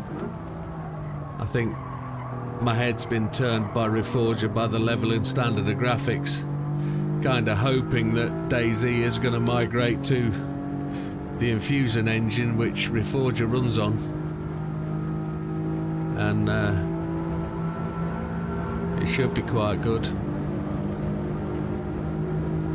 But we're kind of hoping now for some insights into GT8 and where that's going. if people are watching the daily videos, we're still progressing our way through the power pack and trying to beat that every level, a video for every level, and showing you how to win each one. And might be a bit samey boring at the minute because it was all 10 minutes of qualifying and 6 minutes a race, which is a little bit weird, but I'm sure the races will get longer in time. Oh, we lost a couple of tenths there, didn't we?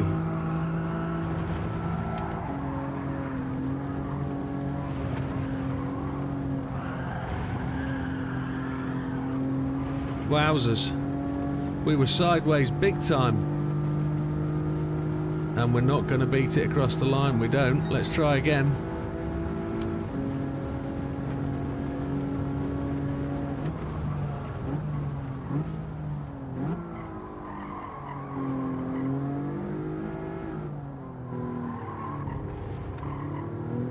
I think it's quite funny that in the last sort of 18 months GT have brought out 2 add-ons or extensions to try and extend the life of GT7 whilst trying to delay the announcement that they're working on GT8. I just wonder what the next update is going to be, because it's Easter this week. I was kind of expecting there to be an announcement for an update next week, but I wonder if we're going to go a month without one.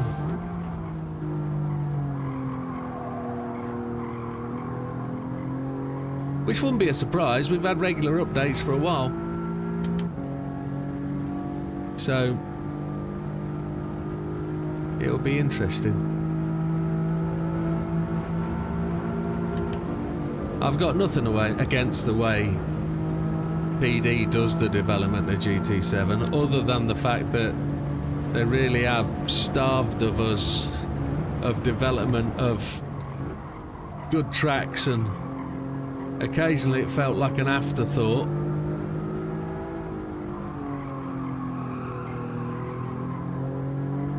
But I'm still well behind the franchise.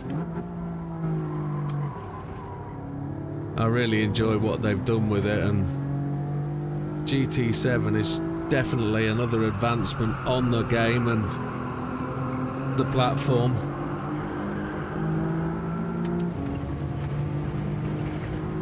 It's not detracted at all from where the game's been and where it's gone. That was much better. Much better. Much better exit.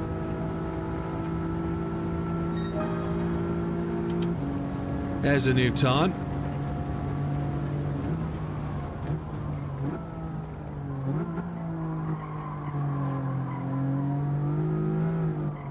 What we can't tell, though, is which one's faster of the ghosts.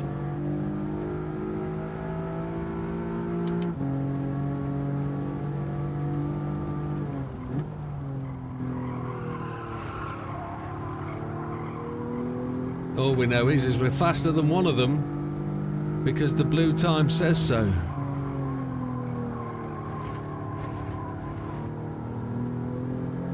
I can probably cut a little bit more there.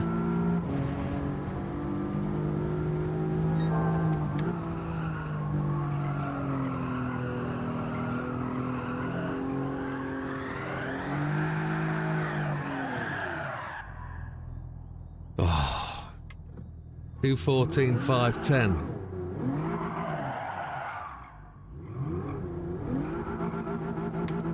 It's only 2 tenths quicker. We know we've got to hit a 13. It's gone quiet. Has everybody gone to sleep? Monday night preparing for work? Or are you all hard at it smashing times out? That's what you're doing.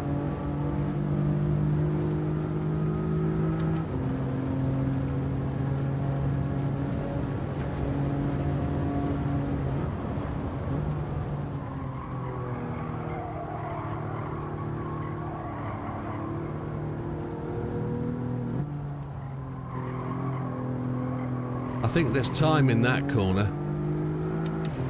I think we've got to run fourth gear a little bit longer.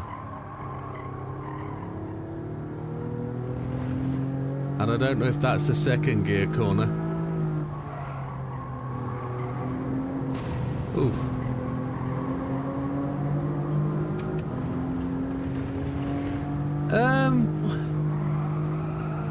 Now there's a very interesting question, Silver, because I've got one for you. Does a free game qualify as a sale? I suppose if you were to push a copy of My First Gran Turismo as a free item out and every install classes as a sale, that would very much definitely be that. It's a bit of a cynical way to look at it, but actually, if we're looking at reality, we're looking at the truth.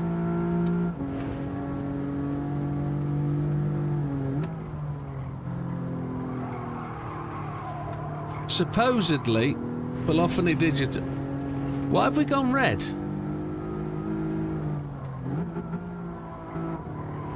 Supposedly, PD made My First Gran Turismo as a response from or to back to the Gran Turismo franchise as a celebration of the game at 25 years. Allegedly. Anybody receive a questionnaire for GT7? Nope. Nope. The download would entice you to buy the game.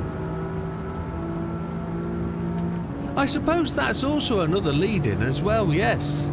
Because people got it for free and they thought, oh, this reminds me of my GT1 days. Yeah, maybe. I thought the menu system was horrible.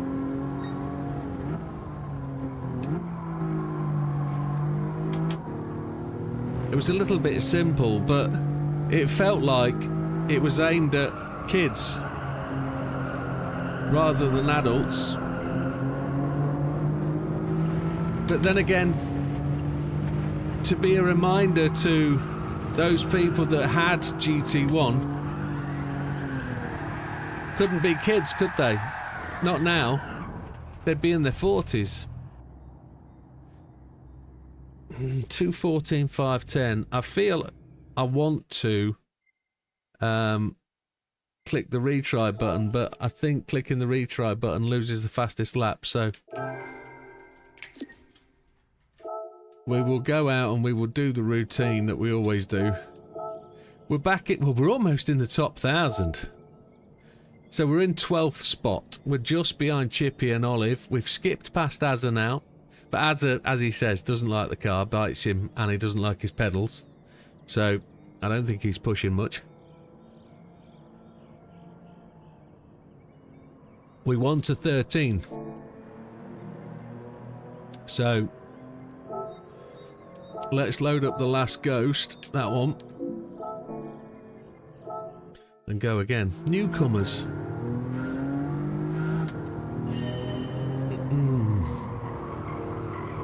Maybe so, I don't know. If they released a new COD for free, which they kind of have anyway, I wouldn't buy the next version of COD.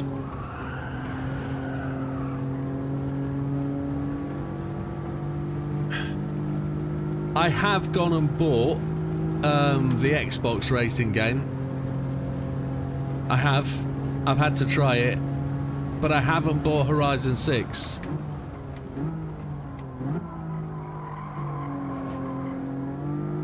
But I don't remember them giving anybody a free copy of anything, so I don't know, you know. I think... would they like Spec 4 or Power Pack 2? No, I don't want Power Pack 2. I'm not paying 50 quid for another add-on.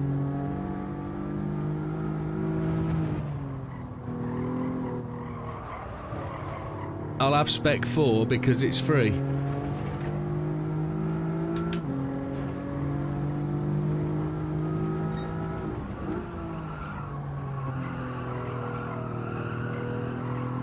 What would be in Spec 4? Now there's a great question. Spec 4 would deliver the fixes that we've been asking for ages, i.e. the ghosts not disappearing when you reset them, fixing to the timing in replays, giving us access to the championship racing system.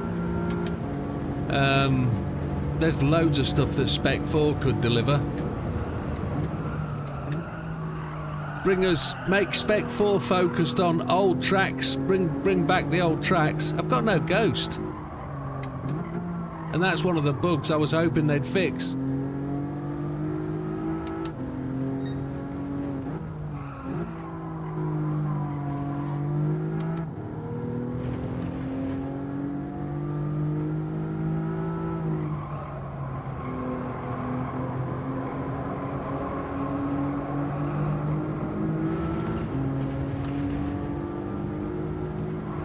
And there's another thing that Jack's quite right about.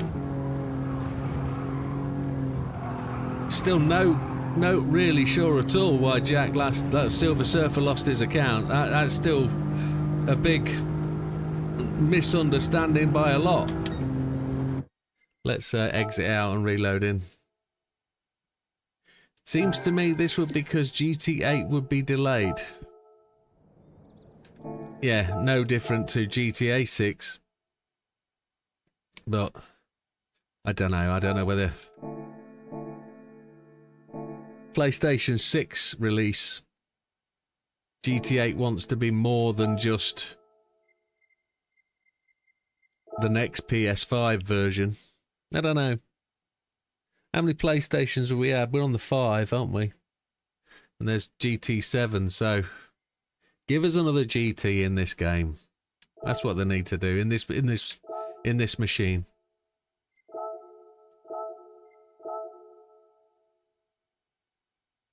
Excuse me. That wasn't very good.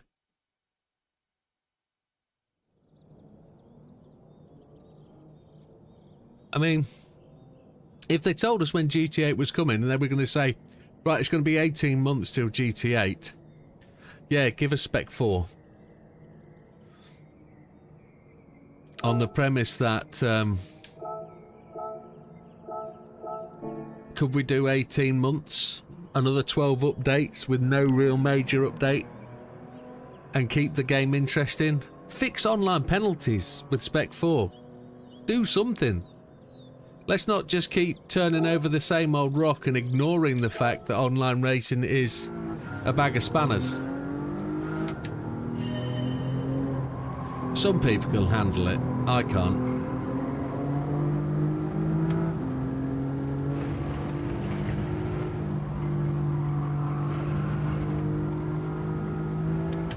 I don't think I want to handle an incomplete system.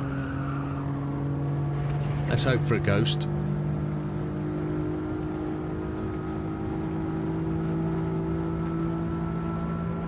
We got one this time.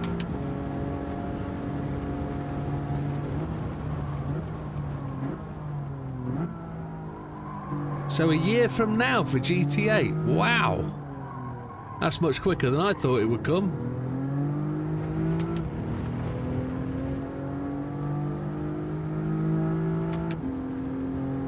Good night, Olive. You take care.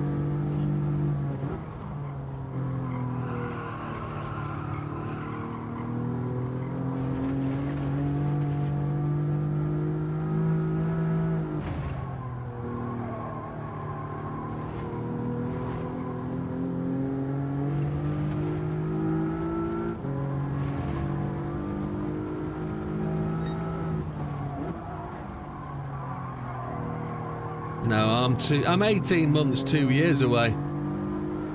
It's a 2028 for me. Probably. If it's a year away from now, I'm expecting to see development pictures very soon. They've got a working platform, but then again, I suppose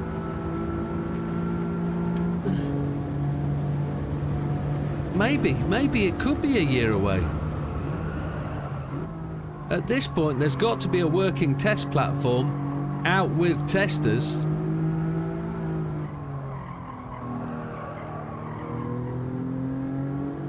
Because the release to market now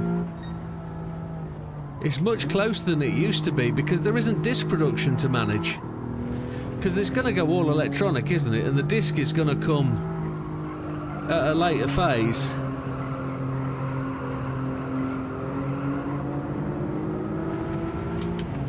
I suppose they will sell it on disc anyway, but discs can be produced in a matter of weeks.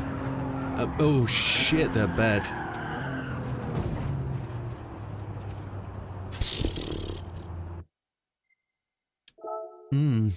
It's... yeah, the route to market is much simpler now that electronic and downloading is so much more prevalent. But I'm 99% sure 99% of us are going to be buying it on release date of the announcement. You know, put your money in PlayStation straight away, get it reserved, hope for any freebies that come out for at the same time, free car packs, free advancements, enhancements, right at the very start. That's where we'll be.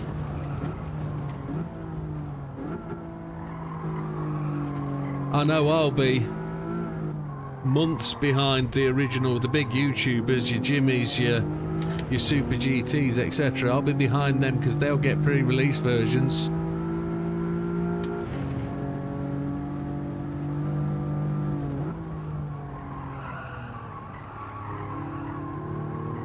And it'll just be about making sure I can do the same thing for GT8 as I've done for GT7.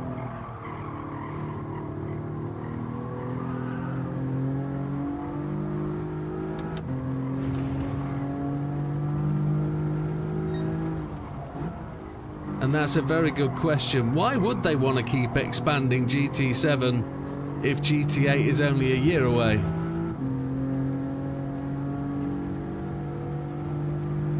Yeah. In my head tells me something that GT7 was actually only a test platform for GT8 anyway. Was GT Sport a test candidate for GT7? Which way round was it? My brain can't remember. I'm getting old.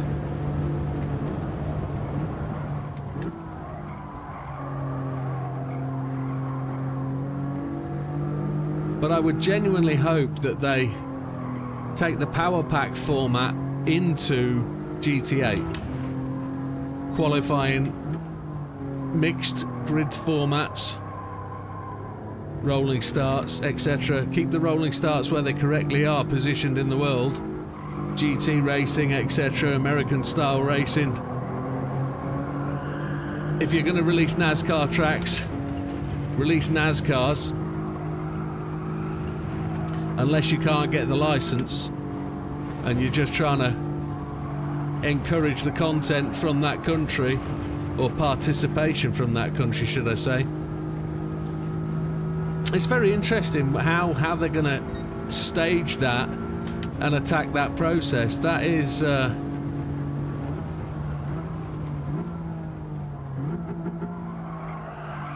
generally a good early insight into what they're going to do and how they're going to do it. Because they haven't ignored American racers. They haven't. They've given them plenty of content. You know, the drifting scene is very prevalent in the cars they've released as well for that side of the market.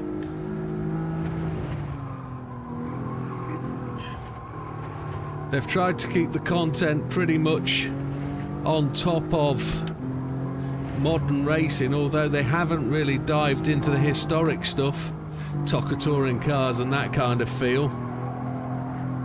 I'm surprised they haven't brought certain cars back from the past. We've had the Pikes Peak cars, haven't we? GT Sport was an online test, the start of the eSport era. Okay. Well, I'm more interested in the fact that we haven't had the Cusco Subaru. We haven't had the images of the past, some of the great cars from the game. We've got some of them. We haven't had any renditions of old circuits, which would be so easy for them to port back in.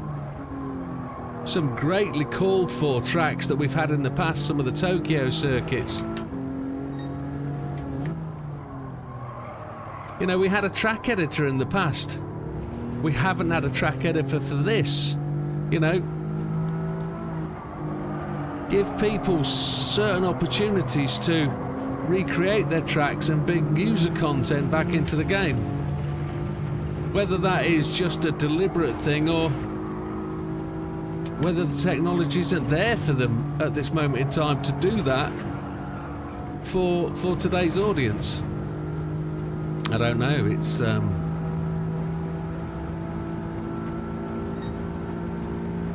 there's many options, but quite what they'll do is in their power, and I don't think they'll take much notice. I'm actually surprised that they've sent out a survey and asked people, because they normally do what they want to do anyway. Why would they listen to us on that unless they are trying to gauge feeling? How would the audience feel if we didn't quite release the content we were anticipating to release just quite yet?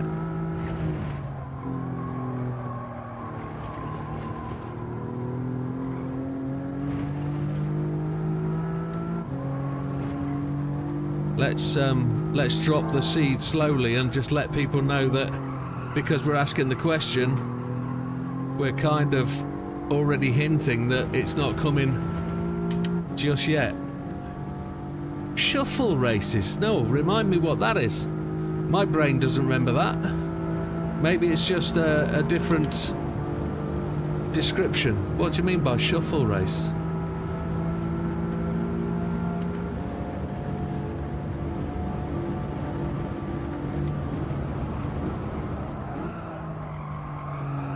I think the roulette system needs to disappear, and it needs to be car giveaways again. But I generally don't think they're going to do that because it impinges on the desire for people to buy credits.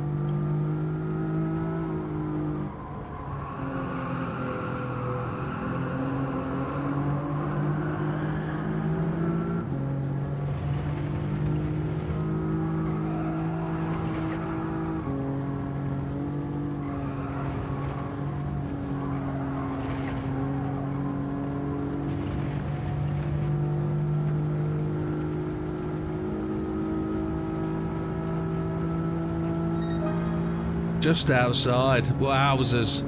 Two ghosts are going to be really close now.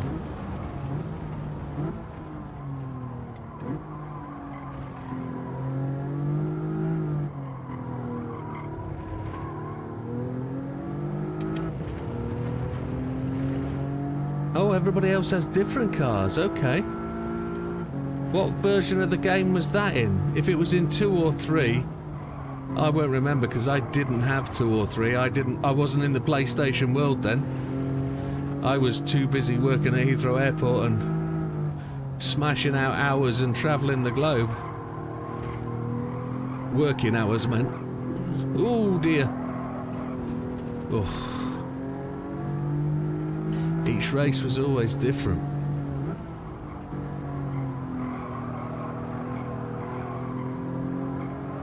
I suppose there's an element of that now, isn't there, with the races? If you press start, restart, restart, restart, it shuffles the grid order. But it's not a genuine concept of something to do, I think. I think that was just to spice things up a bit for people who race the race multiple times for grinding. Maybe.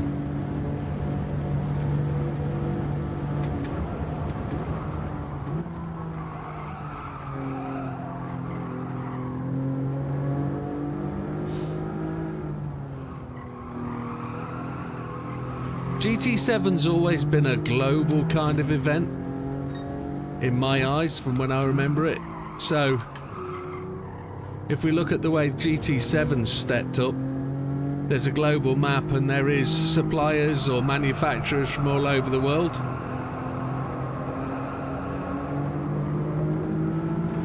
And there's always race circuits from all over the world, but I generally want the density of racing to increase. I want more circuits. GT5 in lobbies. Oh, okay. So it was an online thing. I don't remember that. I didn't race online, I suppose, back in them days.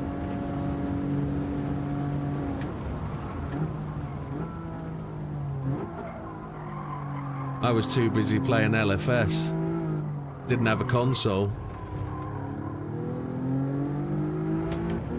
Didn't have a steering wheel. I was a controller guy back then.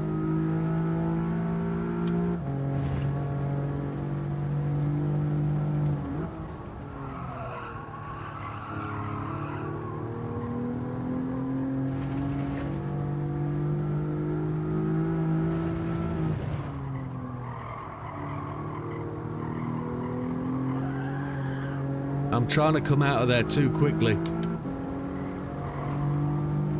I'm trying to get on the gas too early.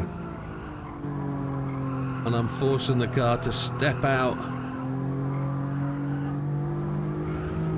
Did it again there, too early on the gas. Too tight on exit. The host picked a PP and it then gives everybody a random car.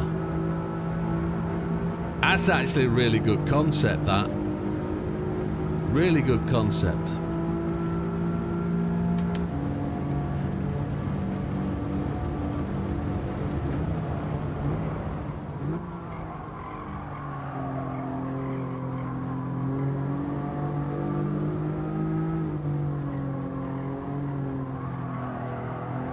One thing I don't want them to change is the graphics. Make them better. Don't make them any worse. Don't take anything away.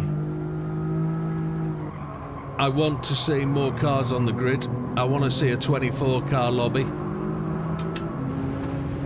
rather than 16 online. The internet has got so much better for everybody. I know everybody could carry more in terms of data. Generally. Genuinely.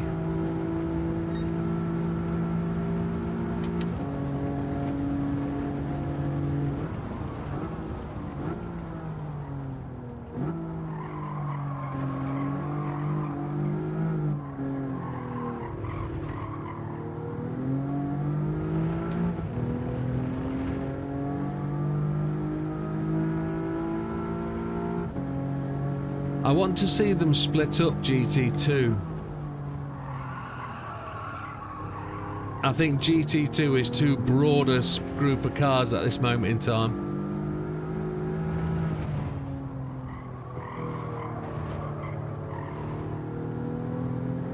And I'd like to see different groups. I don't think road cars should be just one broad group road car. I think they should implement more subdivisions, and I know they've done the subdivisions with PP, but it allows groupings of cars by type. Certain road cars aren't really road cars, you know.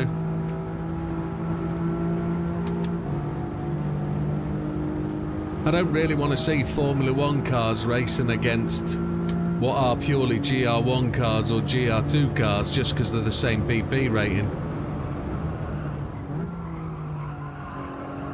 That division wasn't great enough for me. With their current groupings and ratings of cars, I generally think they could do more work there.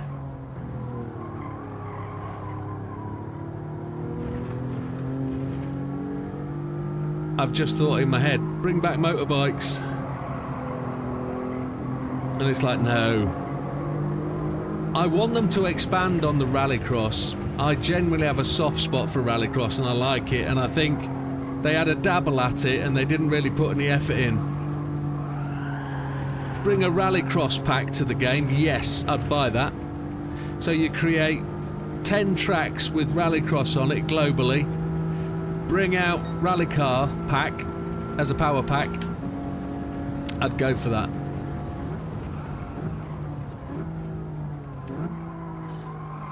But if you also bring in that, you also release a type of racing, bracket racing, for like 18 racers to have 3 groups of 6, and you run the heats as heats of 6 alongside, and it ends up as like a tiered knockout system. You go from race to race, kind of like we did online as a group a long time ago.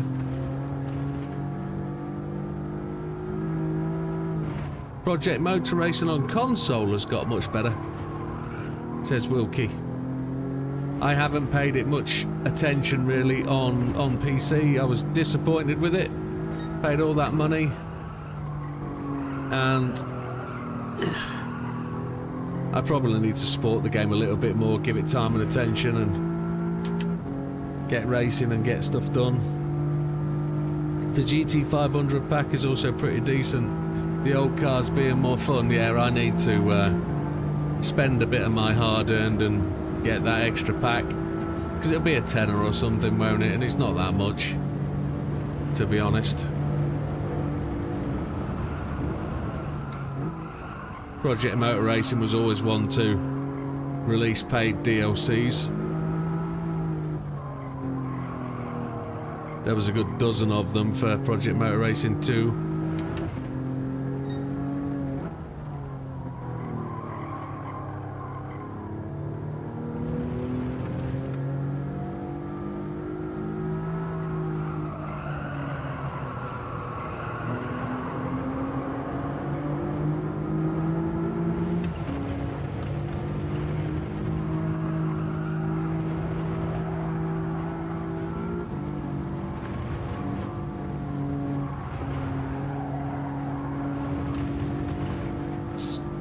Now it's all about keeping it tight, isn't it? I know we could just get this lap going a little bit more. Stop losing it at places. Race Room is an interesting thing to talk about. It's come on a long way in the last year. It was something I used to have on my last PC, but I was disappointed with it graphically, not because of what my PC could do, but because the game itself lacked it in the graphics department. Race Room primarily, free game, and if you start to pay to get into it, it's better than iRacing in terms of what the content gives you access to and how available it is.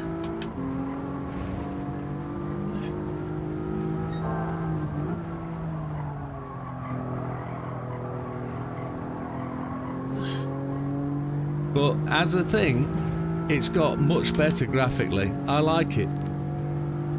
Some of the circuits are great that are in that game, especially at the free level. There's a Portuguese track that is absolutely fabulous, and racing on it's really good. The online standard of racing within that game is really, it's a seek it and you will find it kind of thing. Some lobbies absolutely dirty and to be expected, free sort of game which you don't have to pay for to get into. But in terms of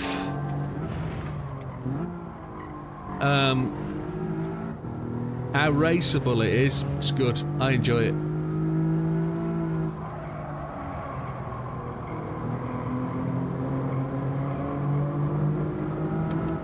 Handling wise, there's a little bit to get your head around, slightly different physics to this game.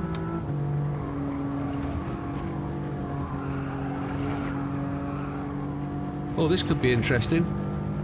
This could be very interesting. There's a 3.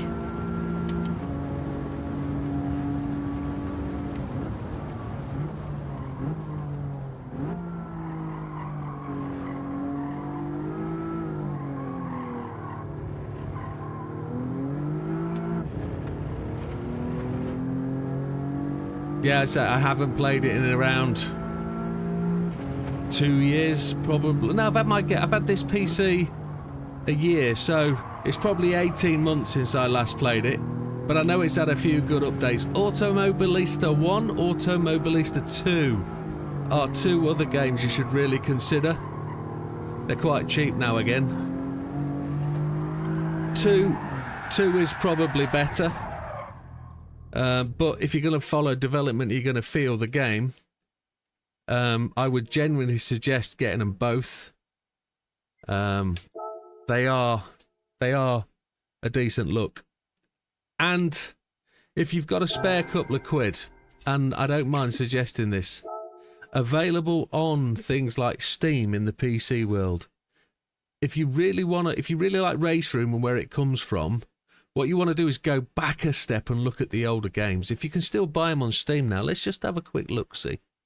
While we're talking about that kind of thing. Where is my Steam? And I say this from a knowledge point of view rather than anything else. If I go into my library and I scroll down to where I've got... If you really are digging it... Yeah, these are... right. This is really going to sit in the world you want to be in, Lee. Let me just do a screen share whilst we're just out of it. And I know we're talking GT7, but generally this is display capture 3, device not connected. Let's see. That's the one. That's the one. So we're looking on the left-hand side of my screen here. Race 07. And you should start to see that now. That should go full screen. Race 07. It's there in Steam. It's worth a look at. Because you've got the Formula Race Room add-on. You've got Andy Priu Crown Plaza. You've got the Caterham expansion. There's lots of games that come from it. Race On comes from it. Race Injection comes from it. The WTC game, so touring cars from the Toca touring cars days, and they're designed for PCs of 10 years ago, and when you get to look at them, they're really good. There's Race Room. You got the retro expansion. If you're really looking at games that really have a good pedigree, R Factor 2. The original R Factor was good, kind of lost its way a bit, but R Factor 2 is where Race Room really got its feel from.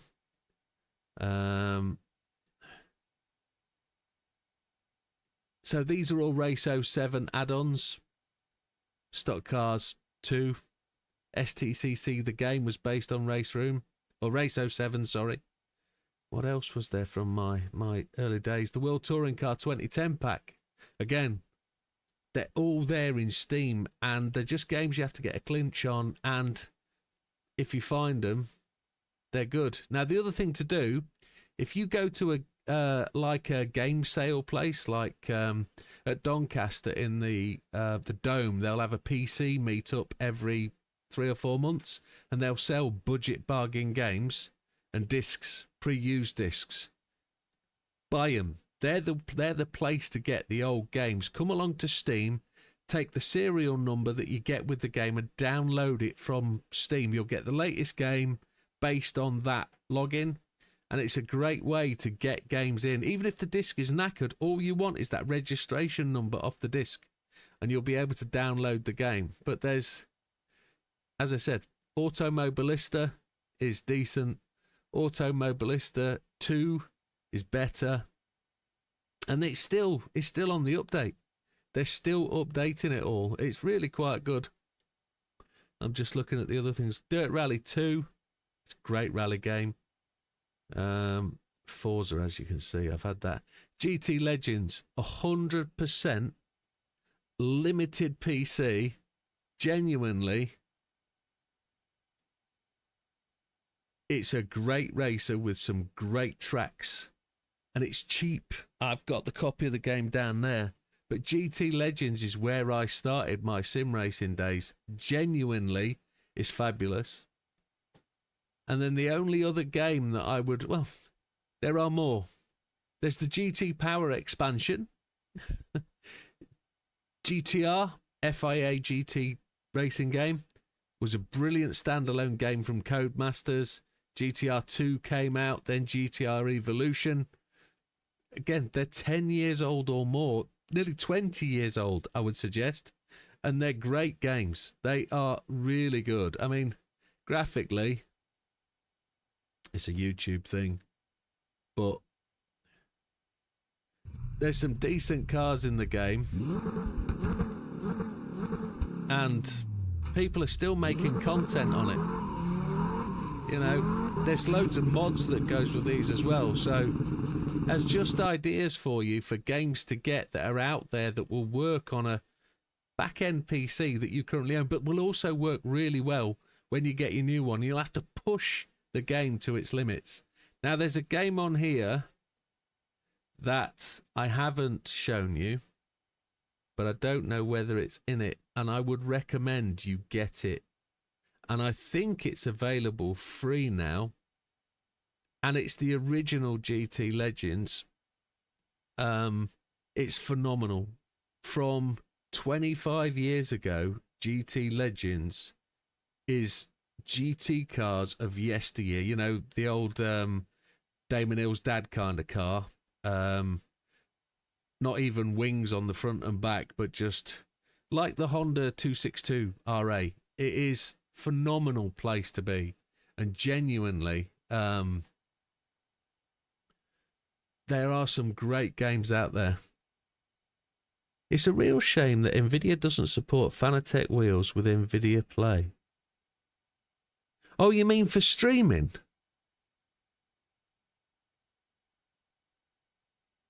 I've never got into that world. I've just gone and bought the game. But I know you're in that world where your PC won't run it and it works by streaming better. But you should have stayed with Logitech, Lee.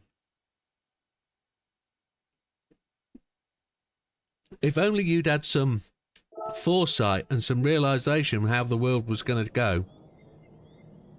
We're at 756th. We're in the top 12. Renting out servers, yeah. Yeah, we're at 756. 756. That's all right. If the world was to end now, I'd be quite happy with that. Let's crack on. Let's go back. Yeah,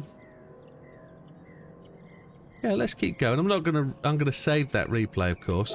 Don't forget to do that. And let's see if we can find that 0.3 of a second.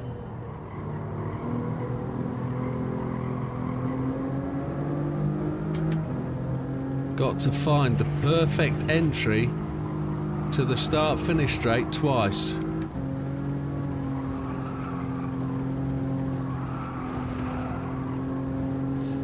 Just get the car active and stable and we're good, aren't we?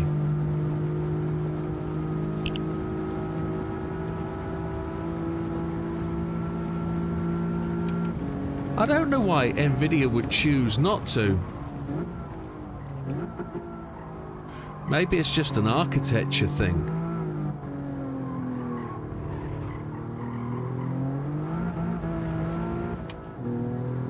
So at the moment, if JB was around, he'd tell us and he'd fill you guys in on what's happening with the SimNet side of things. So SimNet pedals, as you know, folks, from JB's days of talking to us, told us that SimNet pedals work with various platforms. For example, they work with Thrustmaster using an RJ12 cable. Adza will tell you that. They work with Fanatec, and they're currently being expanded and developed to work into Logitech, but Logitech's connection process is different, and it doesn't quite work. So at this moment in time, they're struggling with that. But what it tells you is Fanatec's system and Thrustmasters are more configurable and more intuitive than Logitech's. Logitech's have come on as very much a closed house sort of expansion. They've kept within their zone, their development world, and they haven't done a bad job, in all fairness. Oh, flick.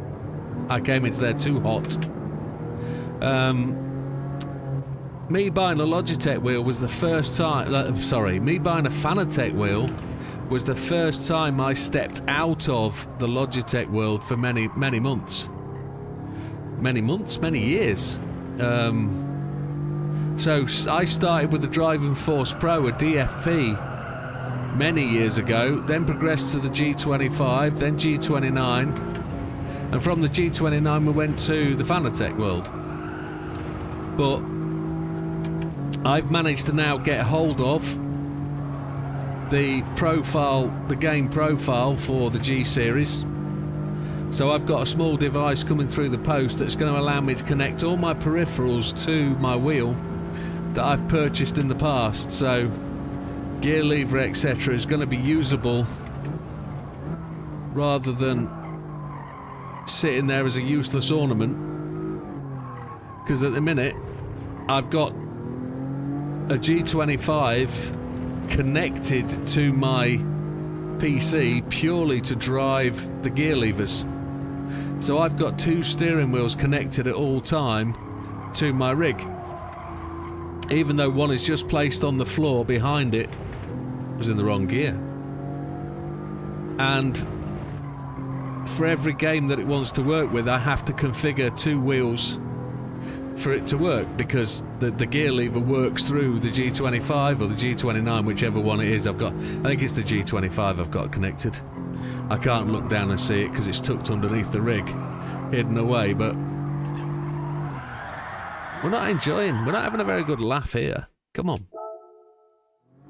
So as of, I think, maybe the end of this week, because they've only just come into stock and I've managed to order one, I could have got one off, a dodgy one, a different type, but I wanted the original genuine Logitech one.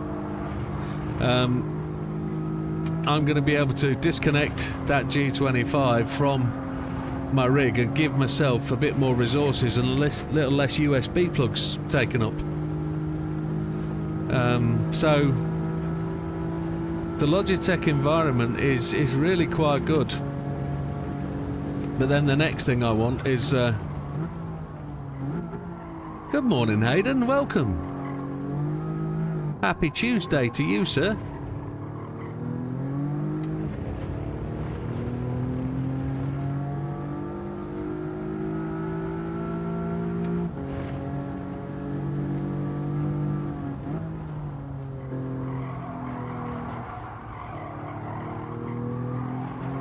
I'm too early entering the corners again, aren't I? I've got to increase the width of my entry. That's where I'm going to generate the speed from. I'm too narrow. I'm seeing the corner too early. I'm not slowing down enough, and I'm trying to push out the corner too hard, like I always do.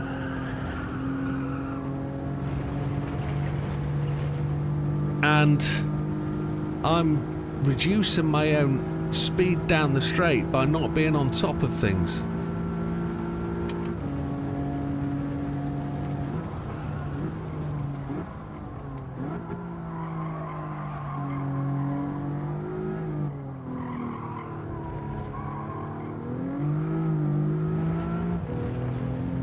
Come on, let's go. Hayden will definitely confirm my thoughts now that he's here, because I'm 100% sure he's told me that before in the past. You need to enter later. You need more acceleration out of the corner.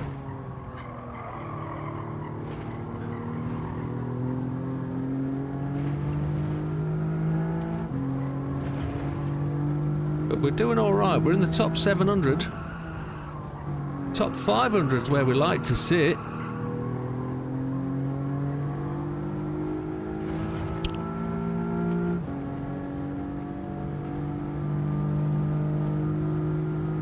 But yeah, I do like that chat about old racing games.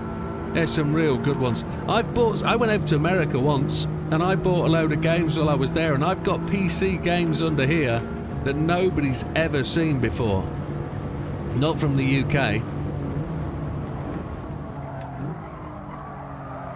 Loads of street racing ones and drag racing ones.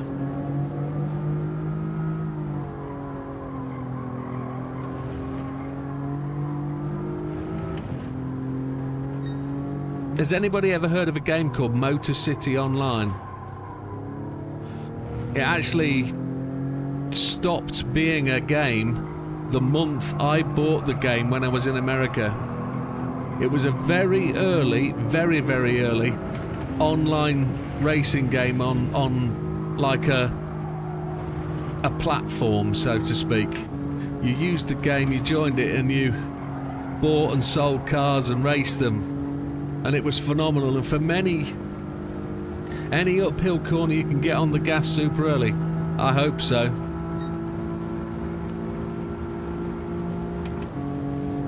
I should be able to.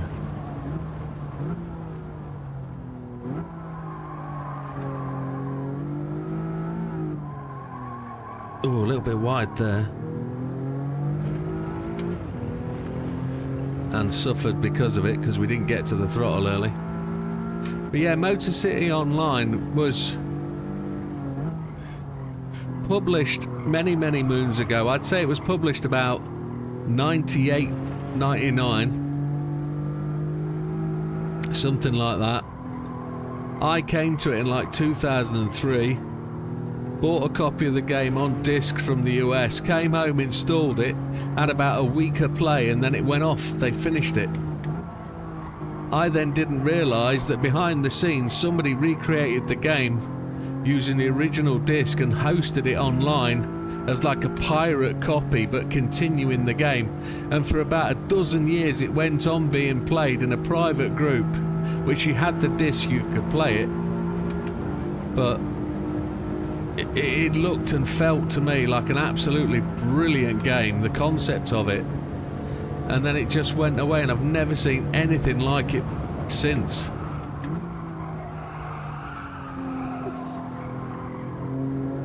My dates are just made up from what I can remember. Whether they're true or not, that's what it is. But Motor City Online, American custom car drag racing sort of game.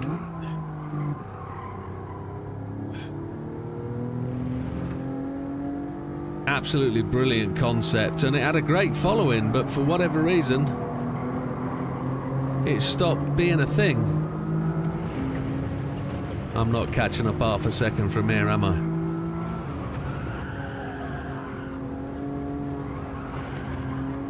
I? Made up quarter of a second. Oh, I touched the wall. And I lose this lap, don't I? So, keep going. Where are we? It's just gone 11, so there's only like 45 minutes of play left.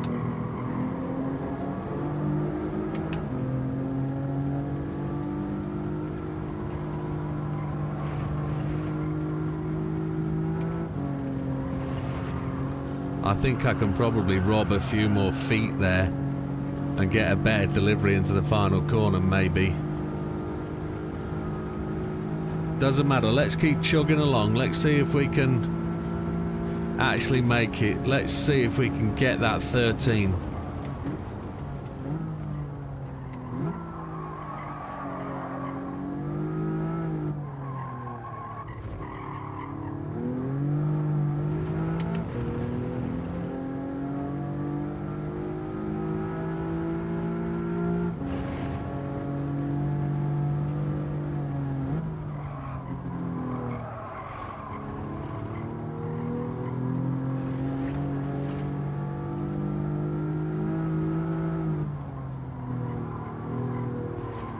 Lee was a whole 10th up on the last corner and effed it. Well, I'm glad it's not... I've tapped the wall. I'm glad it's not just me. Keep going, man. Keep going. I'd love to have a look at Motor City Online again. That whole concept. Oh, I'm trying to think of what the other games I bought. I bought a lot of the original NASCAR series in the US that you couldn't... Oh, shish. That you couldn't buy in the UK. And I'm sure there's touring car games in Oz that you can't get here. Or couldn't get here. There were definitely markets for different games in different countries.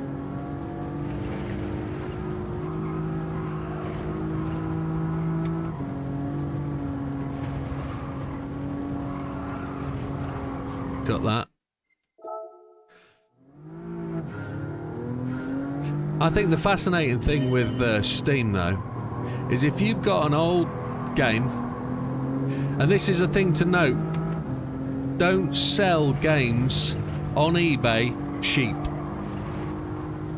Because what people do is they buy the games off eBay,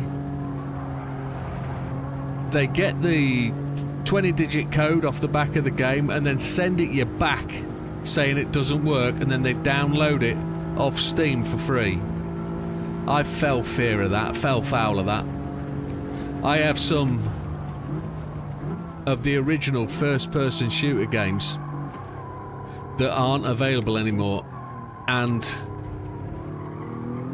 I thought I would make a quick buck and sell games online, to realise I got most of them back and I had to pay the postage out to people, because I listed them as collector's editions only that don't primarily work, because you have to have an older machine to make them run, because they don't work on like anything other than Windows 95 or Windows ME. They don't have the same architecture as the modern Windows, so you have to have an emulator to play them. And I sold them as collectible items, because what they're going to do for me, I mean, they're just going to sit up in the loft, nobody's ever going to touch them. I'm never going to play them. But you can see them, some of them, on my Steam list, because that's what I've done. I've punched those game codes into Steam, and well, hopefully it stops anybody else being able to download them if I've punched the thing in, but I learnt a lesson that day.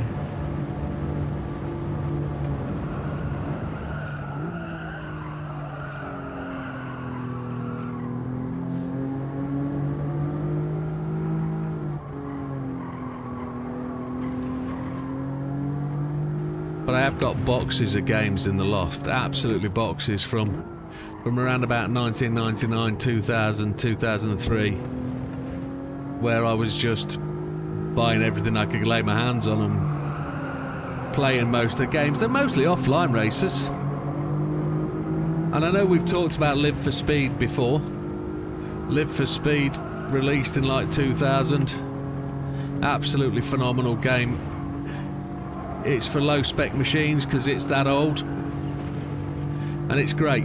If you've not tried it, do it. Download the demo, get it played. It'll run on any machine nowadays. It'll even run on a 486, if you know what that is.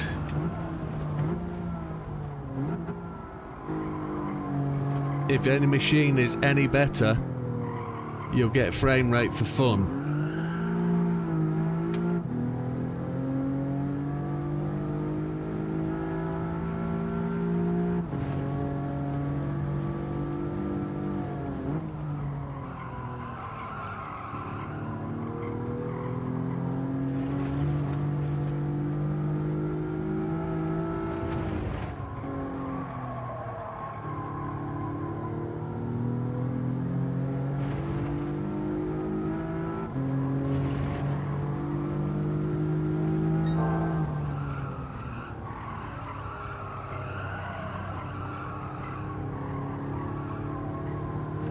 So, another game I remember playing from many, many moons ago was called Interstate 76.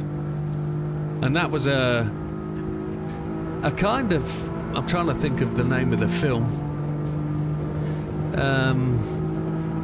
This is where my brain quits.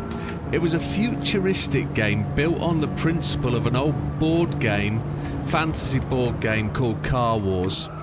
Interstate 76 was a customizable car game where you would mount various machine guns and rockets and stuff to your car. And Interstate 76 wound its way through a desert, blah, blah, blah. The graphics weren't fantastic, but the car physics weren't brilliant, but the game itself was something to play. And I spent hours trying to conquer missions on this game. It was never online or anything like that. It was just a single person sort of shoot 'em up thing, but it was a different way of playing a driving game.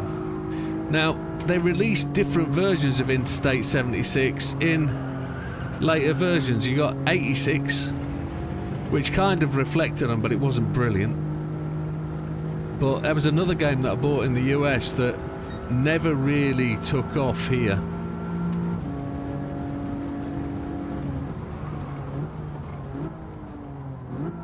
It was in a sort of cartoony format.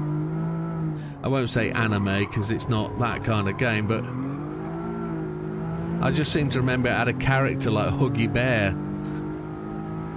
If anybody remembers Huggy Bear.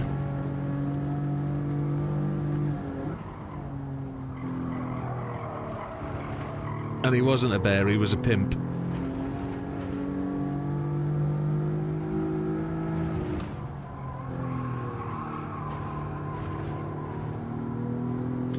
Can anybody remember the name of the program Huggy Bear was in?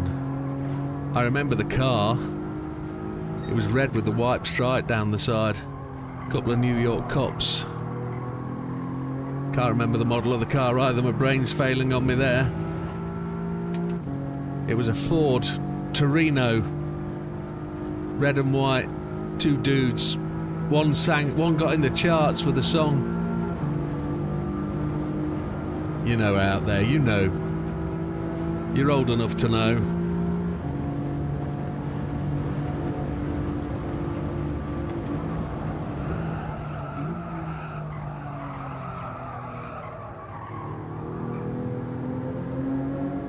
Car, I just braked too late into that corner. Car just didn't grip and go. Starsky and Hutch, that's the one. Well done, chicken. I knew somebody lurking out there would get it.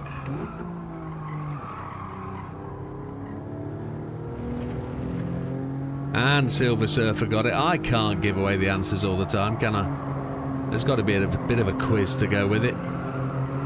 But yeah, Starsky and Hutch. Interstate 76 sort of had the feel of that game. Ford Torino. Was it a Grand Torino? Or just a Torino? I can't remember.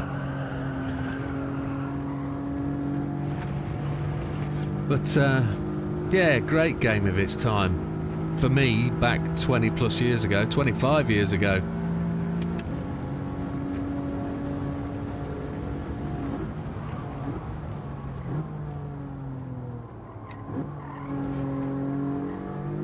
David Soul. Don't give up on us, baby. That was his song, wasn't it? That was it.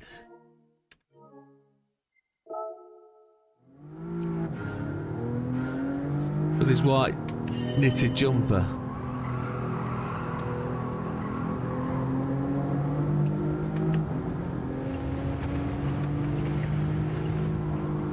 I shouldn't sing, I apologise.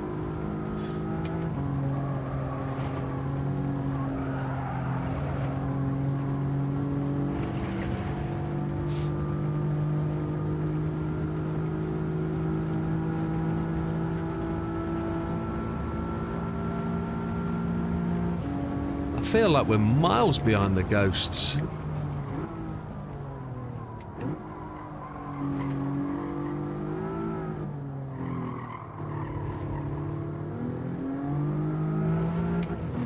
What we haven't done is gone and had a look at a ghost, have we? We haven't looked at Lee's ghost.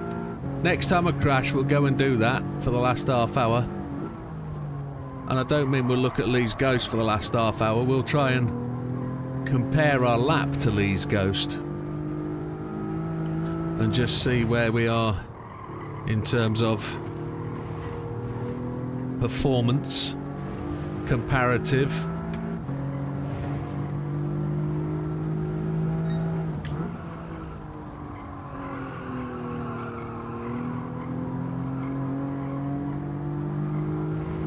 Oh, you son of bumpkin! Oh, we were close. We've got half an hour, so... I just let the wheels run wide just to try and see where we were going. Global ranking, let's take Lee's. Where are we? Where are we going to find Lee? What position are you, Lee? Is he 20th? Leo Yami, there he is. He's on page 4. He's 46th. Let's, load replay. X select. Is that lettuce? Don't know.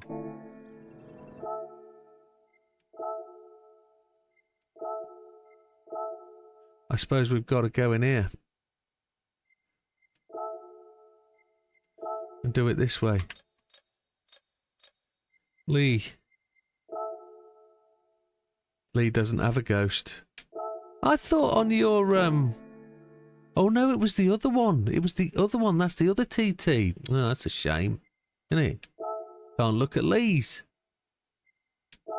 Oh, who's going to have one? The fastest dude. Yeah, he's got one. We'll have to look at the fastest dude.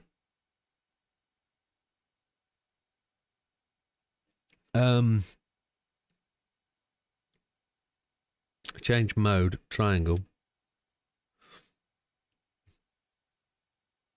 So he's got a much wider line. And look, it cuts so much more of that for that corner. We've got to cut that much more. That's what we've got to do. Massive cut. He's wider through there. And look at that width of entry, look. Look at the width of entry. We've talked about that already. Yeah, that's on me, That's my driving style. I turn in too early. And then he's wider through the first apex there.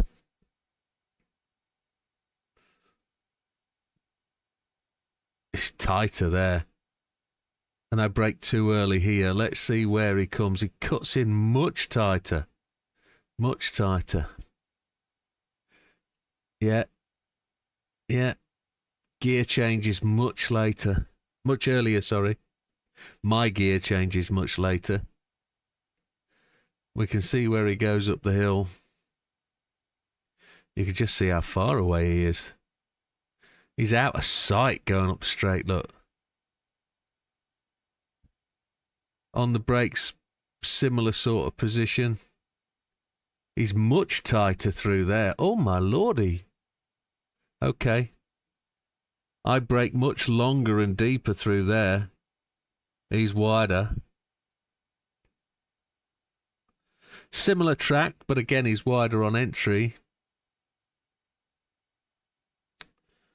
Oh, dear. He's pushing much more G-force than me, look. He's tighter through there as well.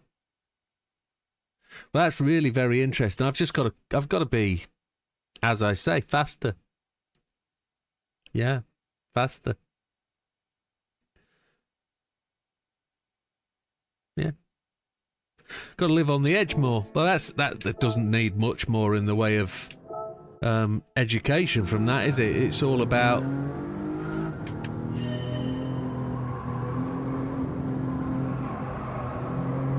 tighter, baby.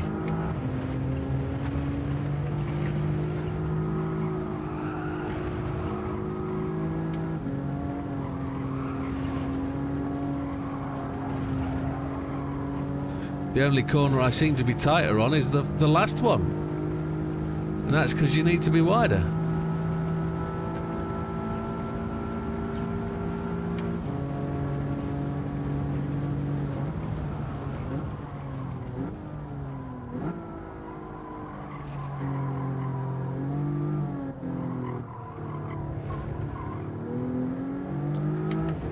I'm going to do that again. I'm going to do that again because I didn't cut that corner enough. I reckon I can gain 1/3 of a second just on that corner. Exactly, let's go.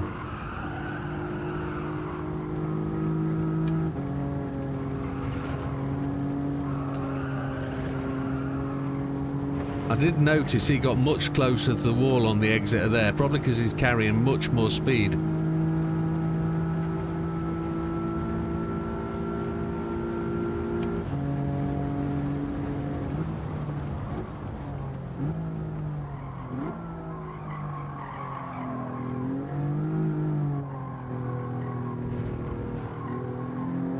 Red. Absolute dog knob. Obviously, I cut too much. Where's the limit? That was the limit, one would guess. vibration through my feet then was tremendous.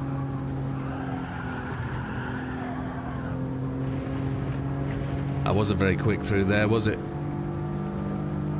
We've just got to find 0.3. Matthew earlier said there was 0.5 available throughout the circuit. Based on what you know.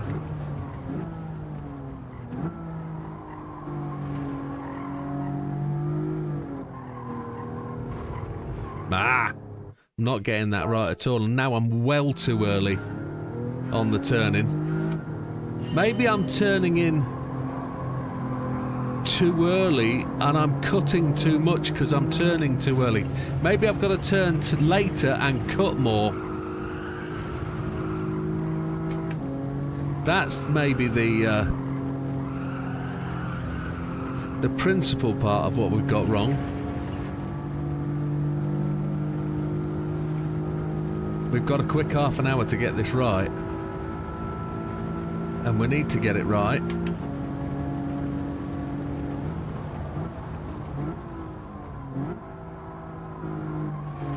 What I didn't get from his replay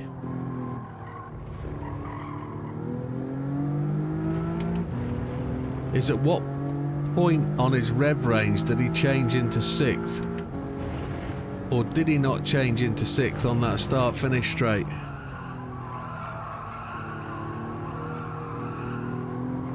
I'm very wide and late there. But I'm not late into the corner, I'm late to the corner. No, I'm useless at this point. Come on, I've hit the wall. God damn. Trying to convert what I've seen is tremendously tough.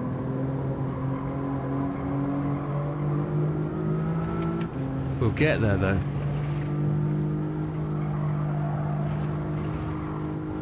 A 12.679. Yeah, that's the difference, isn't it?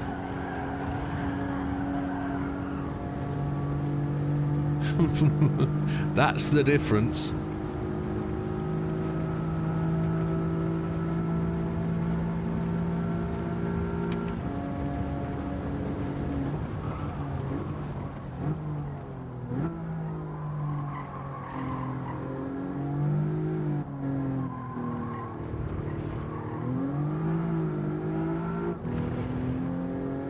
Come on, improve. Do better.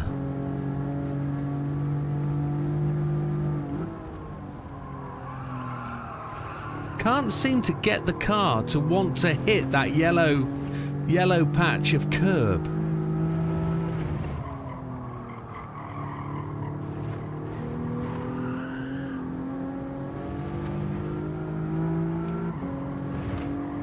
He's tighter into this bit.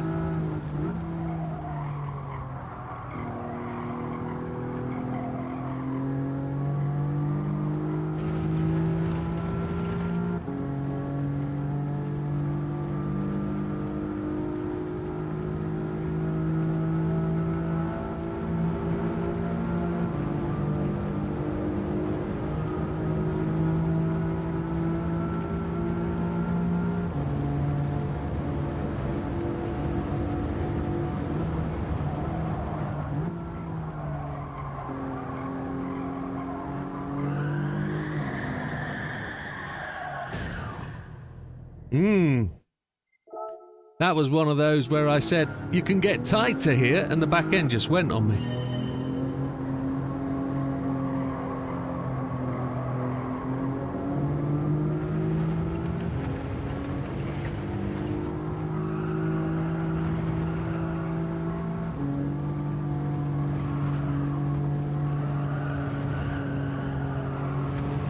Oh, that felt ugly. Didn't like that at all. Sorry about the start, stops, restarts, folks.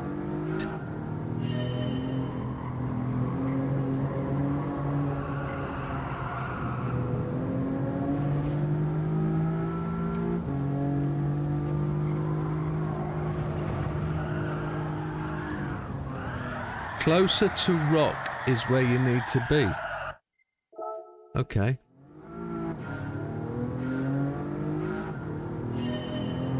Yeah, I'd agree with that, actually. You mean the rock on the apex? Yes. Yes. Tighter line, shorter line. Don't necessarily have to be quite so quick, but you don't have to be losing the car and spinning the car. That's what you don't need to be doing.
Probably shifted up a little bit too early there. Probably lost a little bit of the acceleration by being a bit trigger happy.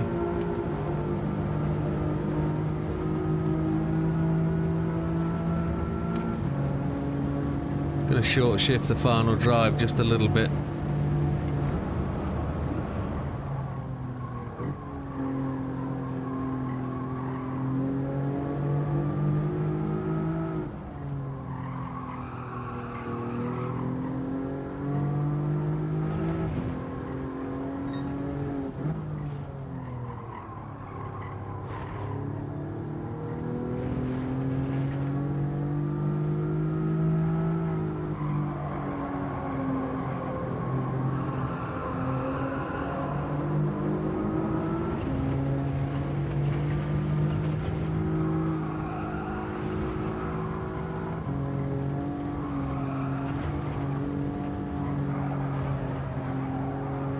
I lost a little bit there on the run out. Oh, yeah, you can accelerate earlier than getting nearer that rock.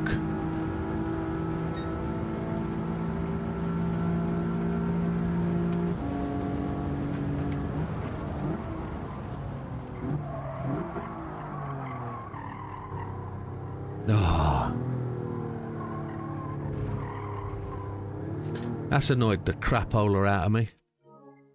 Oh. So when we're talking about the rock, maybe it's something I've never seen before, but we all talking about the same corner?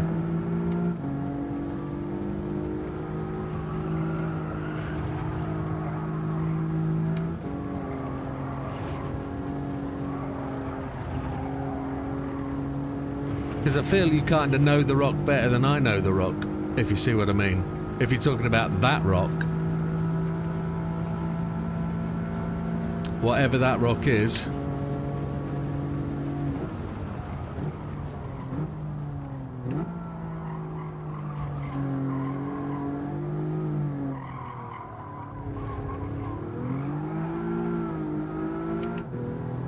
That whips the back end out. The big rock on the right. At the corner at the end of the long straight is what I'm talking about. I don't know which corner you're talking about at that rock. Answer the question.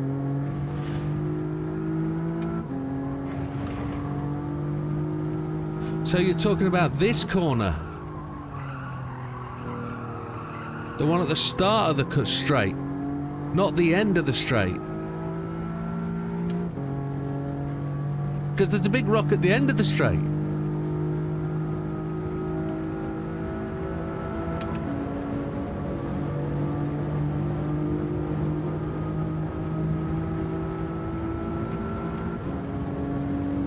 Because that's where I'm gaining more against my Ghost, is here.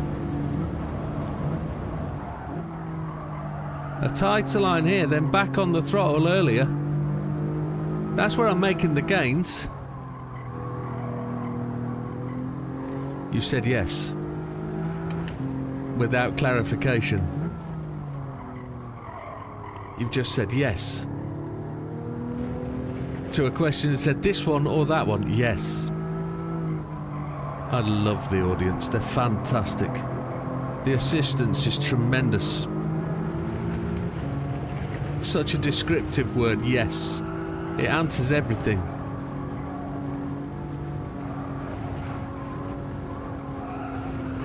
And we've readied it. Yeah, that too. I think I know what you mean. I've seen The Rock. And that's not The Rock as in the bald guy. Get closer to the bald guy. You mean The Rock that sticks out onto the track.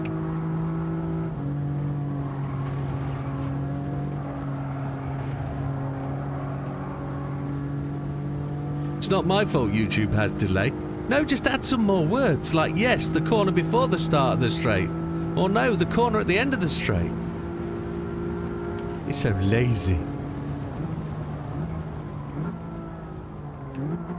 At the start of the straight says silver.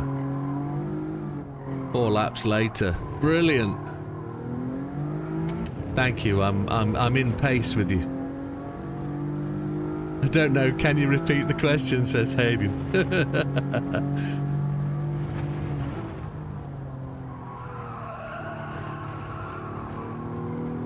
I'm so slow at this part of the circuit. I'm well behind the ghosts.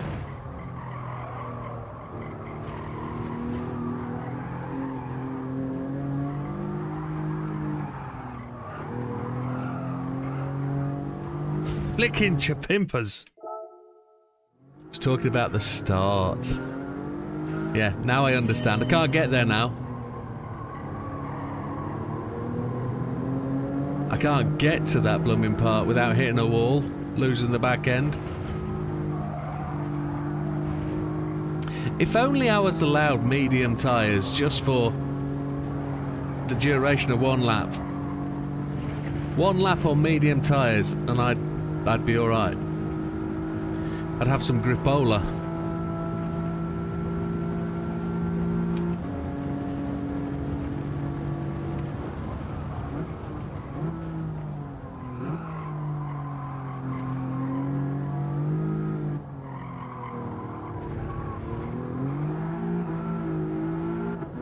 The back end just broke free then as I went across the curbs. That was so emotionally distressing.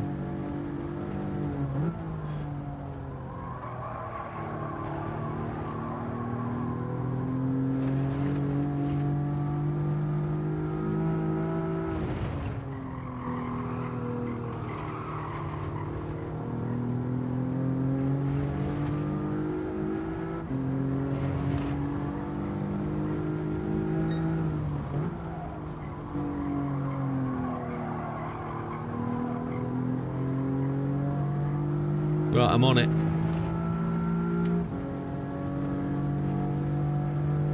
You're 29th. You were 46th, Lee. If you've got to 29th, that's stunning. Well done, that man.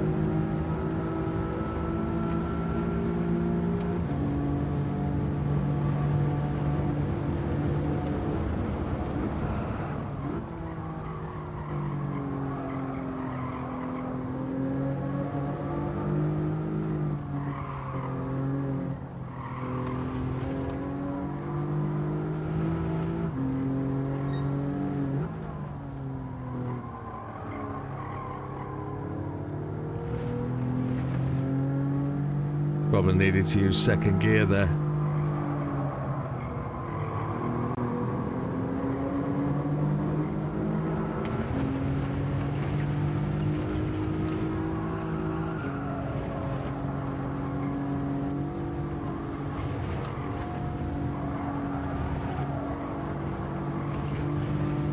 This could be close. I did see the rock. A 14-1.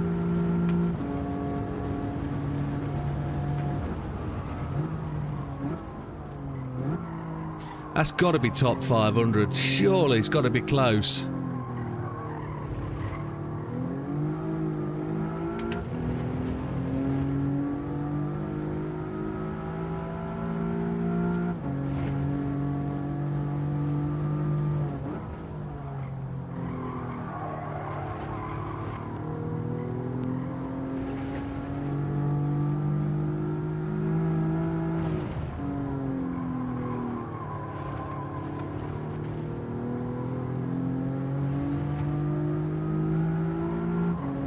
Excuse me while I constipate for a little while.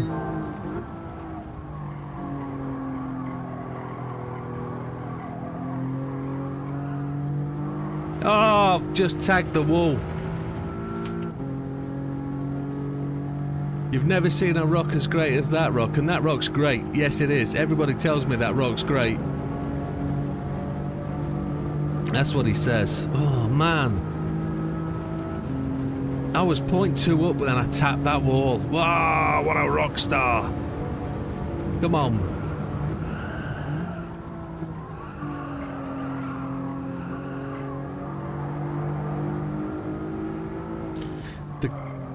The top fella coasts this corner. No throttle, nothing.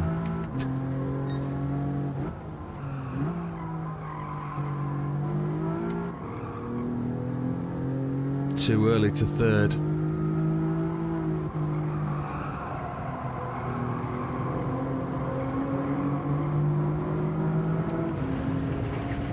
Did well though.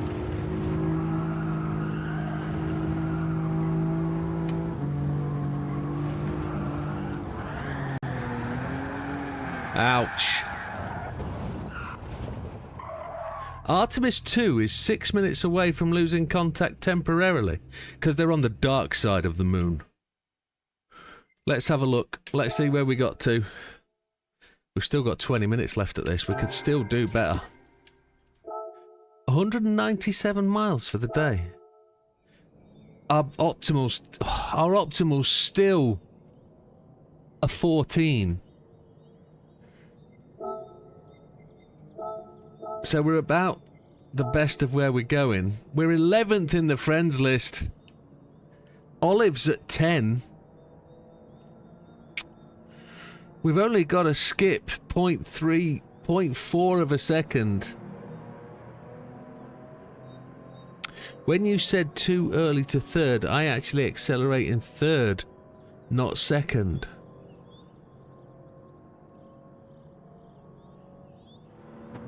Oh.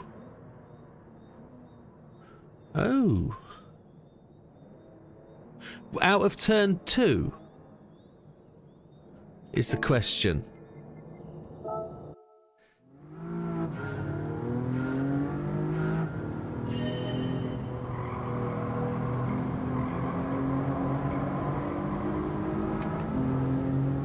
Maybe I've got to carry more speed.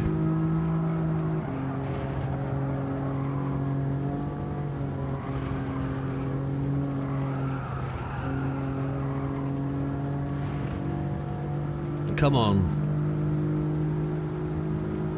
I want to do some good continuous lappage.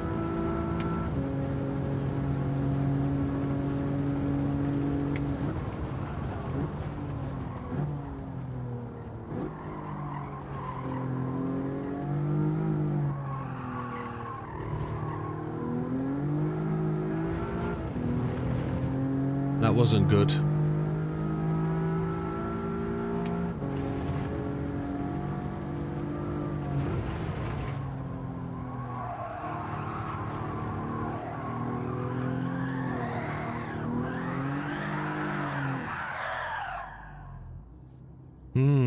No, not good. Not good at all. Not good at all, I'm afraid. That was terrible.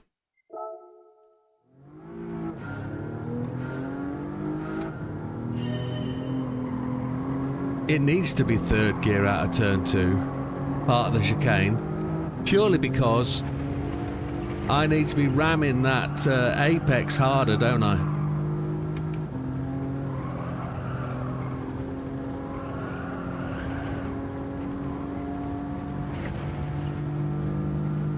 I need to be giving that apex all of what I've got.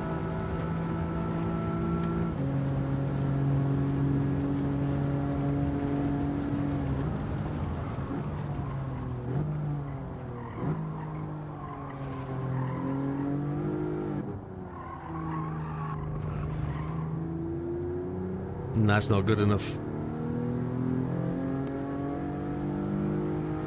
It can't be third gear coming out. It's got to be second. But I don't know which corner I was talking about when I said short shifted.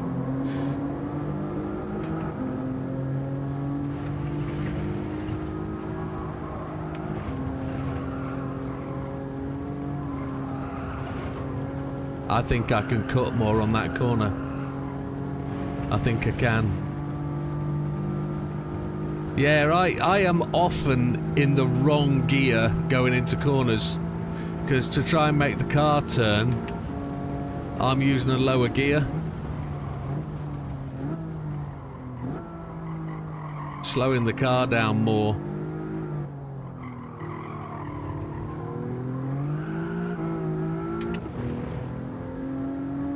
Because I'm just a newbie at this. Gold is my target.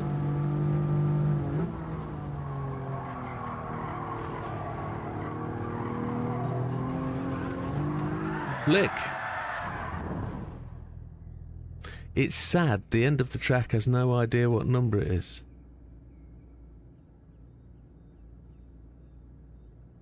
Oh.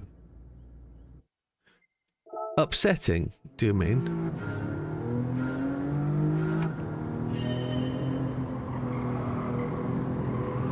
I've touched the skitting wall already. It's sad near the end of the track.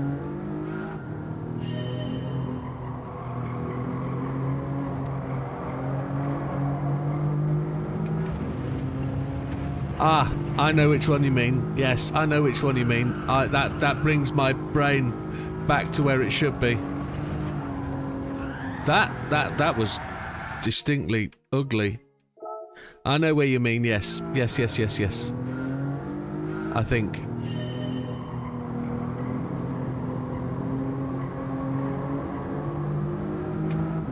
Sad meant near. Okay. I'm okay with that. I'm okay with that. Your emotional side's come through. Look at that. I managed to really clip that corner. Carry so much more.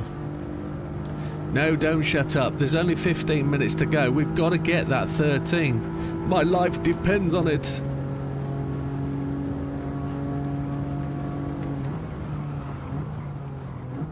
My happiness for the week at work depends on it.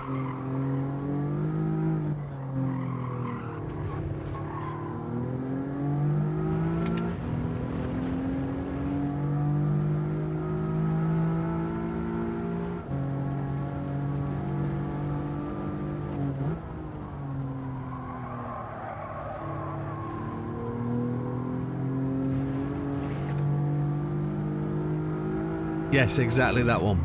Exactly that one, Lee. Agreed. 100%.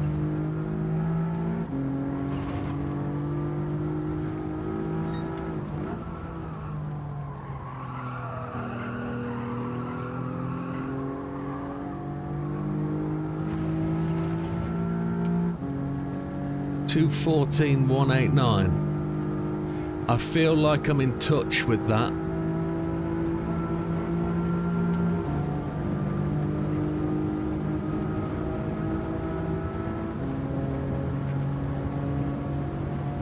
Let's get this corner right, come on.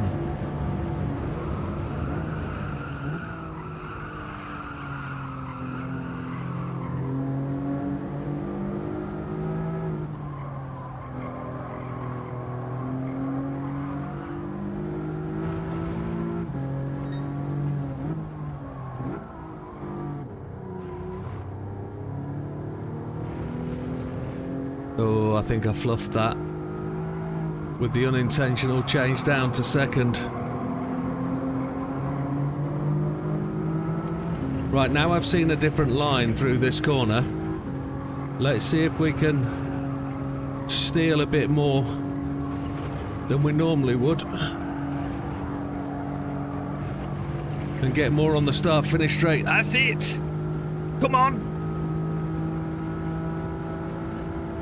No, that wasn't it. Come on! Yeah, we know you're terrible at explaining things. But you do well, sir.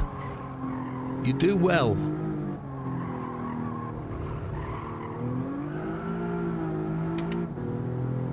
There's no drama, no damage. You've not spilt any milk.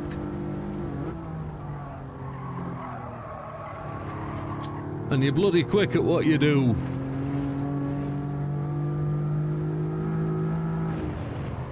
As they say in Yorkshire.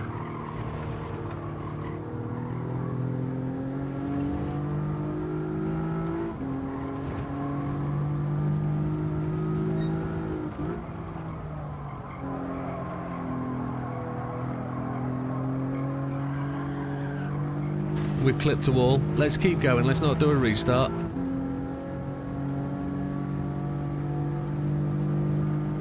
Oh.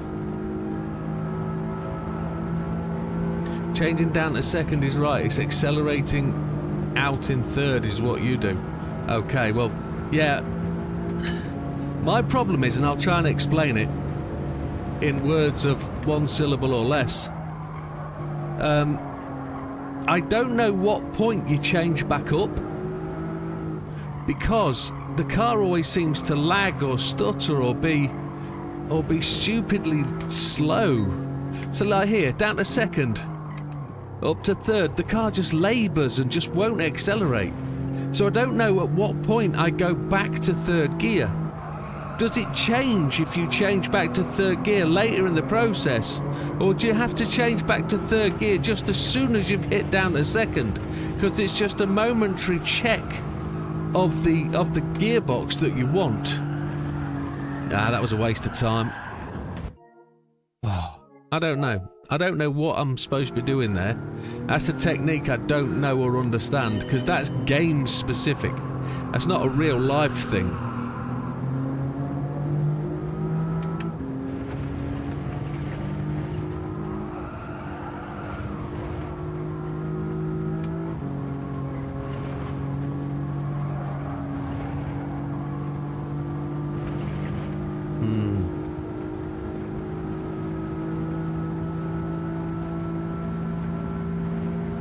Carrying enough speed, maybe that's not what I'm doing. I need more amphetamine. Need to be on the edge of becoming a dealer rather than keeping enough for personal use. Need to carry more speed.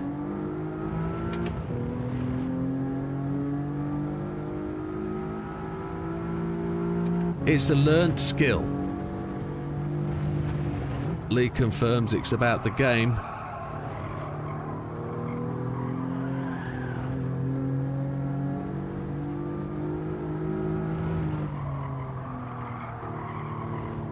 This is sort of second week in a row. I'm just sort of missing my personal target developed on the night. Top 10 is where we're missing.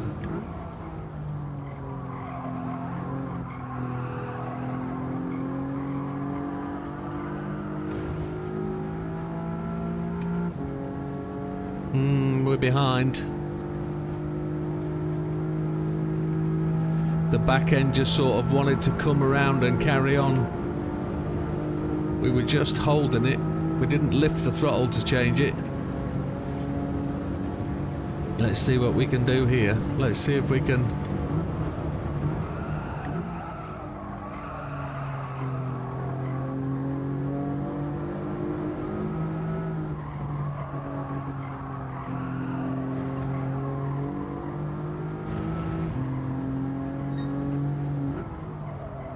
Third gear it.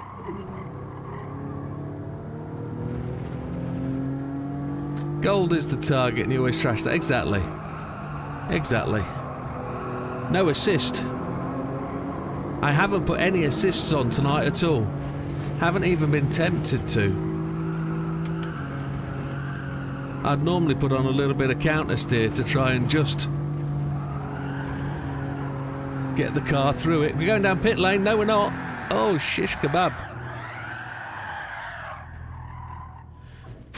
It is what it is. Couple more goes.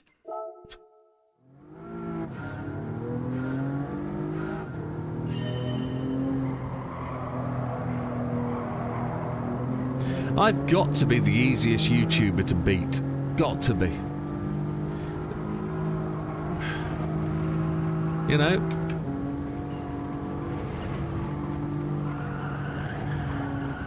Oh dear. Oops. You're improving no matter what you think with no assists. Yeah, I don't know. I'm normally faster with assists. I don't generally know. Try counter steer. You know what? There's 10 minutes to go. Let's see. I've got to exit out, haven't I? Let's exit out and let's try it. 10 minutes with counter steer on weak. Let's see if it. I'm gonna have to exit out and load back in. Let's see if counter steer actually does something. Let's see if I've been living a myth for the last 2 hours and I've broke my own rules unnecessarily.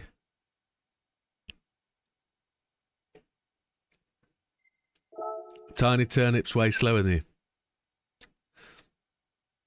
Yeah, but she's got more subscribers than me because she's got. Or are we saying that's why she's called Tiny Turnips? Sorry. The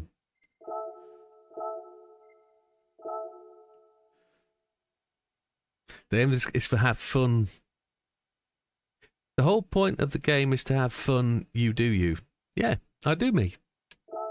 Absolutely. Yes, absolutely. My turnips are probably bigger than Tiny Turnips. 634. 11th. Go settings.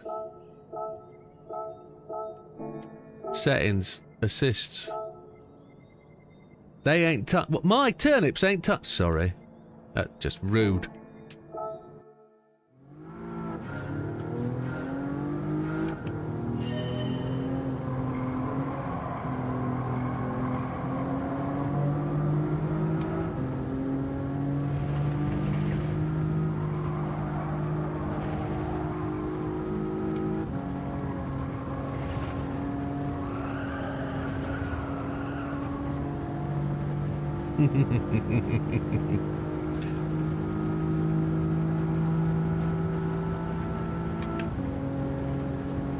My goal is to beat Hayden. Everybody's goal is to beat Hayden and you.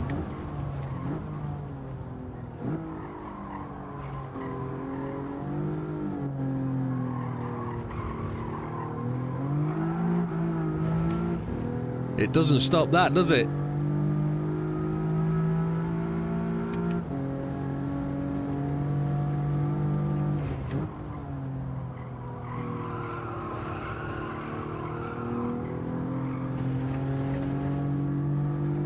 Your turnips bring all the boys to the yard. I hope it's not my turnips that do that.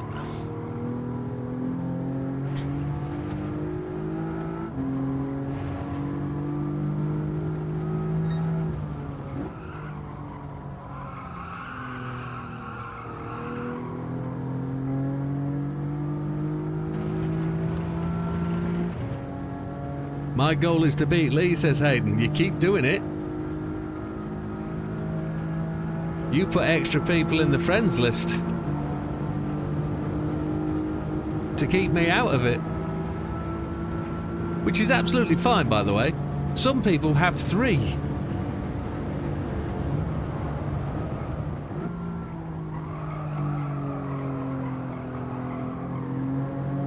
Oh, I've touched the wall again.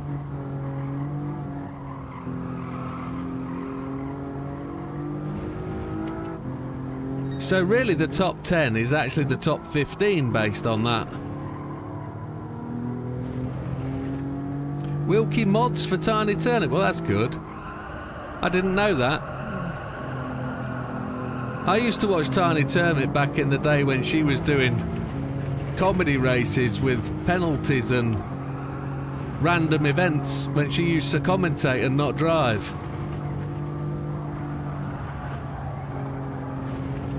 That's rubbish. She does alright.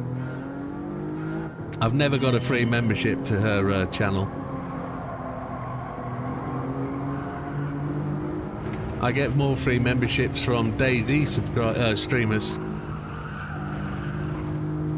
I've had a couple from Daniel. But we do alright. Is that right? I didn't know that. She was the first one you modded for. Well, that's great. I think she's quite a wholesome young lass. She means well. And she has a good following, solid following. She doesn't take it seriously, which is good. Not like me, I get a bit emotional about it and want it to be serious, but...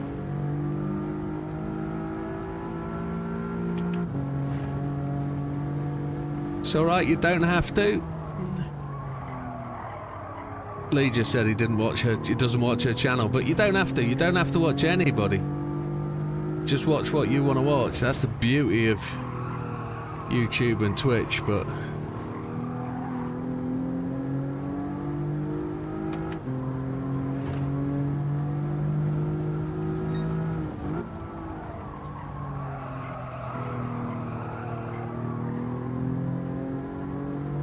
generally I tend not to watch GT7 YouTubers purely because it messes with my head.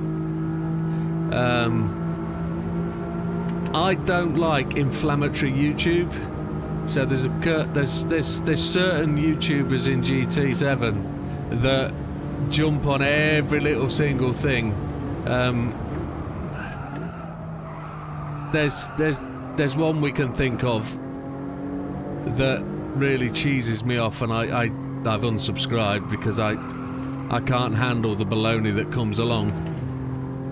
But and just as a little hint, he was the guy that used to rant on about Fanatec going bust, etc. She was a COD streamer. I didn't know that. And then she went to GT7 on controller. Okay. She was donated enough for a wheel. Flicking hell. That's alright, isn't it?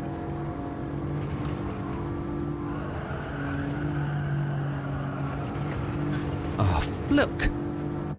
I think you all know I'm not here for the donations. This is just my free time, enjoying and sharing. That's all. So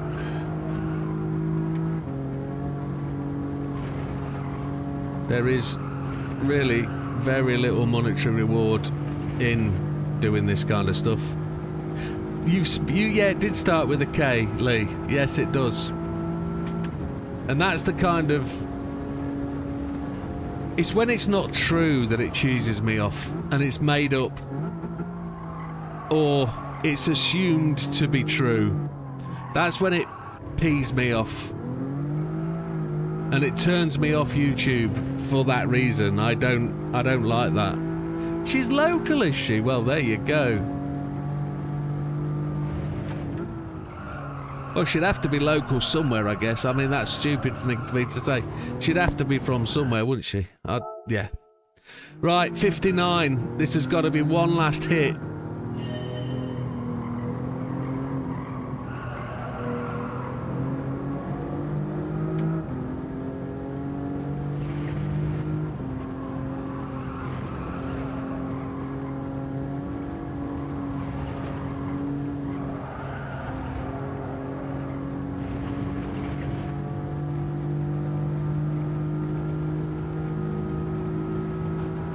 Digit, I like Digit. Digit's cool. I like Digit's website, and I like the data he gets out of GT. And it's him that inspires me to do what I can with with other games. I'm not going to tread on his toes with what he's doing.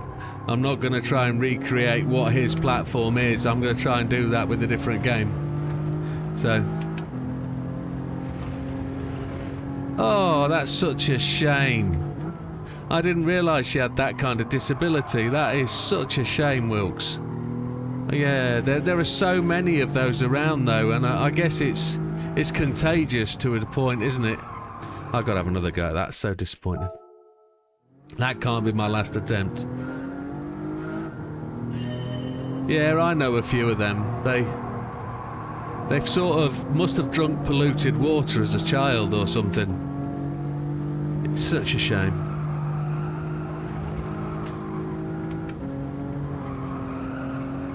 And there's so many of them in your part of the world, Wilkie. You must struggle to get around most days. You know? You must mix with them and intermingle, and it must be quite difficult to cope with. I just have to cope with Yorkshiremen that support them, and I don't understand. War of the Roses and all that. Watch it, says Jack.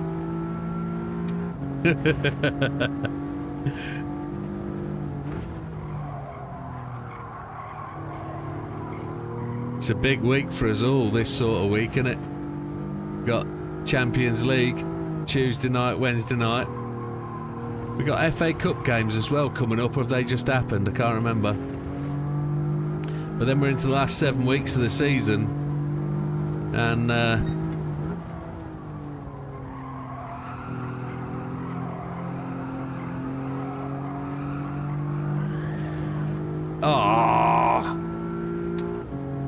was a shame.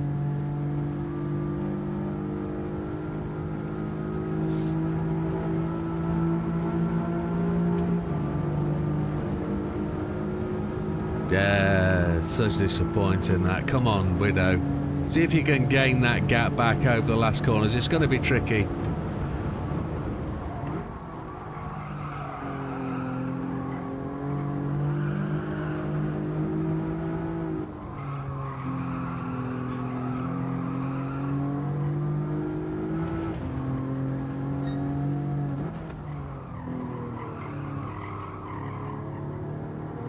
We've done it. How's the quadruple going? Oh, we've blown that, haven't we? Absolutely blown that, but I've never been one to sing that. I don't do that kind of stupid stuff. It's like, I don't sing It's Coming Home either for England, because it's just blowing water out your own dick. I hate it. Oh.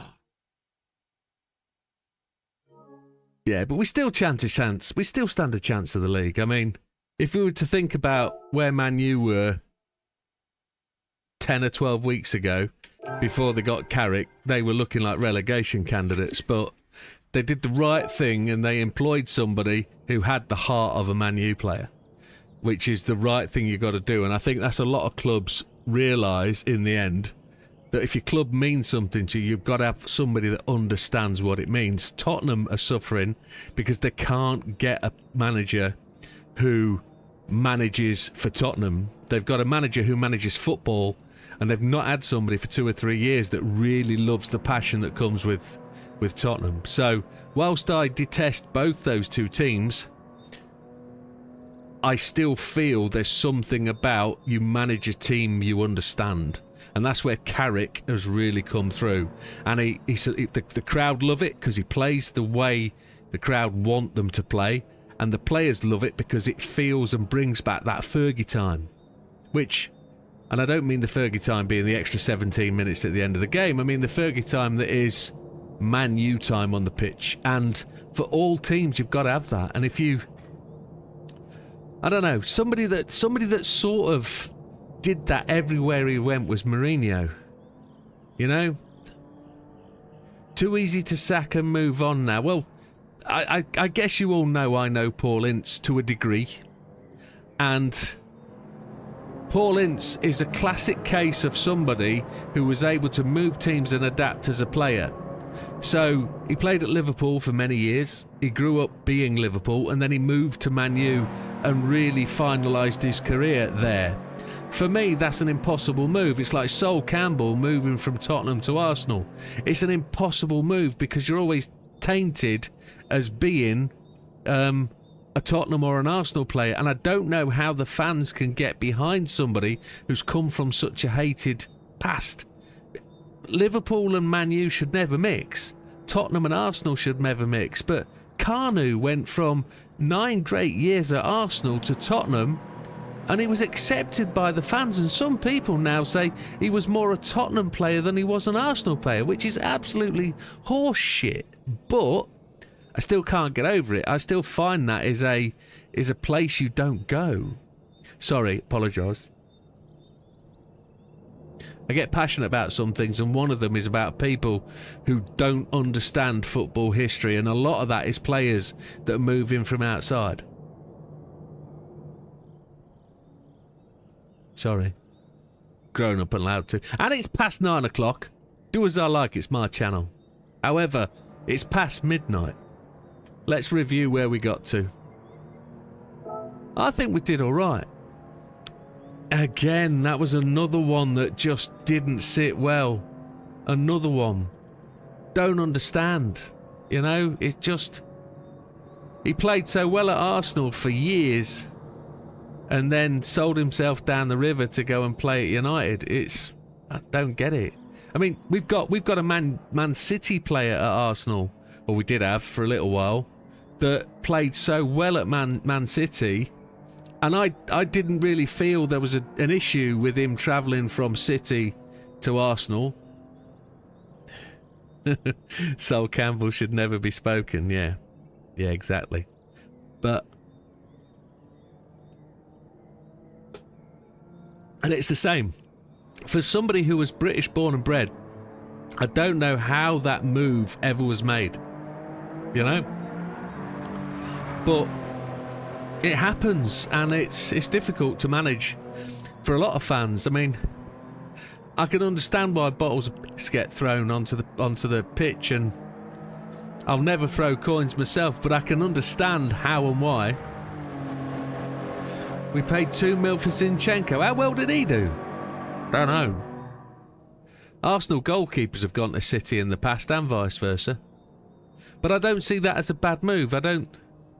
Jesus or left to Arsenal, yeah, but I don't see it as a bad move. There's no history between those two clubs. It seems like quite a healthy or natural move, but I don't suppose that there's a massive issue between Arsenal and Man U. That's a personal thing for me.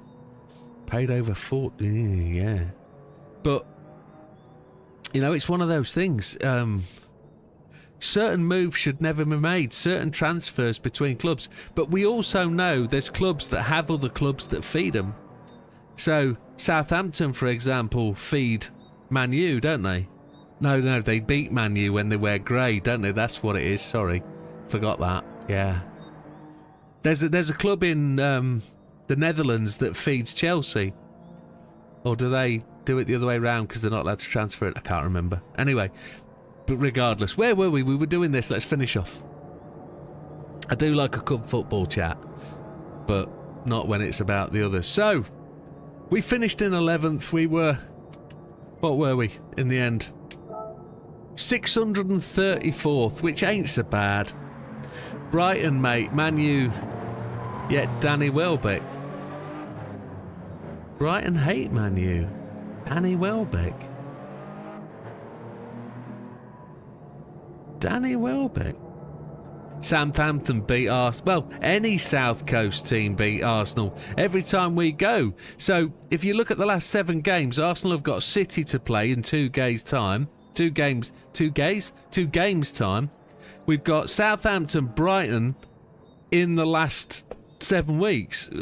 At the end of the day, I already know City are winning the league, because Arsenal are going to drop 3 points because they're currently shit at the moment. They're going to drop 3 points to City, which takes them 6 points clear. Then we're going to lose to Brighton and Southampton, and Man City are going to win on goal difference. And that's it. And that's where it's going to end up. I already know it's happening. It's written on the wall. Because Arsenal cannot go to the South Coast and win a game. I don't know what it is. It's something about the seaside air. They can go to Newcastle and win. Not a problem. But they go to the South Coast. They've eaten fish and chips before. Or they're not looking forward to the greasy fish and chips afternoon. You know. Brighton bought Welbeck from Man U.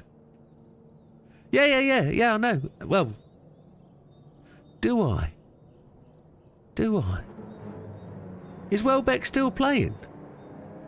I don't know. No, can't see it happening, Lee. Can't see it happening. They screwed up. They've screwed up big time. Our manager is going to be trophyless for many, many years. He will leave Arsenal manager trophy free. He won't win trophies for Arsenal. He won't. As it stands, that's the way it is. I have no... Arteta's a City player. City manager. Yeah, I don't know. I don't have any faith in him. I don't have much... It's like tomorrow night. Champions League, Arsenal are on Prime. I can't bring myself to watch it. I'll just be shouting at the telly. And it won't be very good for my blood pressure. Anyway, let's get through this.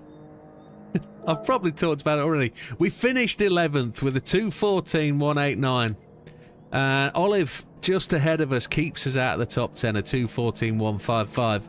But if you take out the doubles, which is normally Hakuna Matata and Average Dad, take those two out. One of them, that one, we've only got one double. I'm in 10th.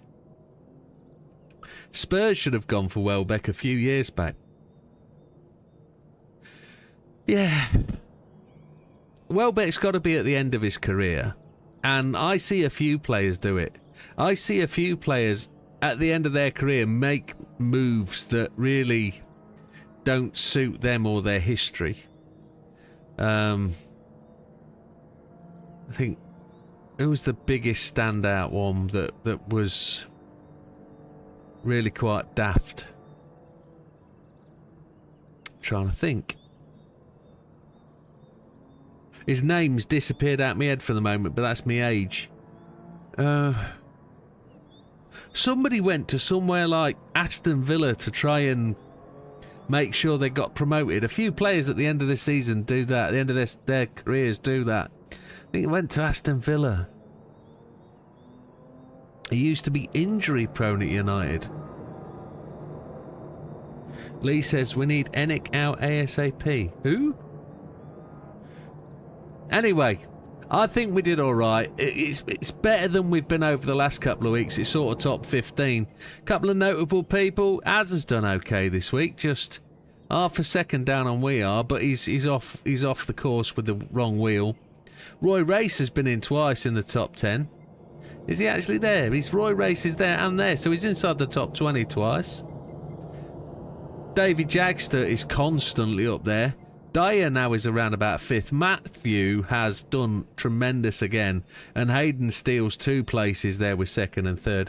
Our owners. Oh, I see what you mean. Yes. And then Lee, of course, the only one in the 12s. Half a second almost quicker. And to be, what is he, 29th did he say? 29th he is. Which, in touching distance of the top, there he is, 29th. So he's improved today because when we looked at him, he was 46th. But that's tremendously well done. However, folks, it's now 1/4 the hour. We've done nothing. I did want to talk about something else before we go. When the screen comes back round, as it exits out, has anybody noticed on the front screen we've got the big do happening, haven't we? We've got round 1 of the World Series in Milan on the 23rd of May. Tickets are now on sale. So if we go to the front page, we can see it up here.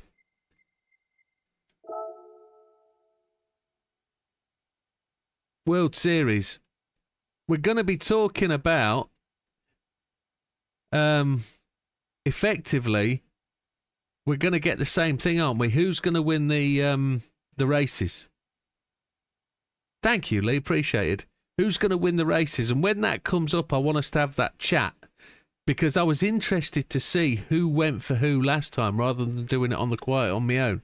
So we have Monday every week except for the 2nd of May, around about the 4th of May. So do have a look when that comes up and see where we go to. I didn't check World Circuits this week to see if we had a time trial. Nobody messaged me, but I don't expect you to. I should look myself. There's only 2 days. Special race, pickup truck race. No, there wasn't a time trial. But as it is, folks, hey, Calster25 is a participant in Mod for him as well. Wow, Wilkie, name dropping. Not wrong with that. So yeah, let's have a chat about that when it comes up, and let's see who goes for what, and let's see if we can encourage people to get a couple of million credits from it. But thank you very much, folks. Hope you had a great Easter weekend. I know it's back to work tomorrow for most, but do have a good one. And we'll see you shortly. I'm going to try and probably do a couple of impromptu streams along the way. So keep your nose in, keep your eyes out, and I'll try not to mess with anybody's racing days. So have a good one. All the best. We'll see you on the next one. Take care, folks. He's been training on hard on a wheel coming from controller. Holy shit. That's got to be good. Now, that's the other thing. I must say this. When I go for my surgery, which I know a couple of you don't know about, I might not be able to drive. So for a couple of 3 weeks, I might be forced to do time trials on controller because of the nature of an invasive side of the surgery I'm going to be having. So I might not be able to sit in my rig. I might have to do it on a different TV and be stood in front of the screen. So we're going to have to work something out. But that's a couple of months away yet. So have a good one. All the best, folks. See you on the next one. Take care. Goodbye. Take care. Good night, everybody. Good night, Silver. Good night, Lee. Good night, Wilkie. I don't know how many people are on at this time. It was only 7. So happy days. Good night, folks. Take care. All the best. Yeah, it'll be fine. It'll be fine. It's a couple of months away. We've got the doctor strike next week, so it's all good.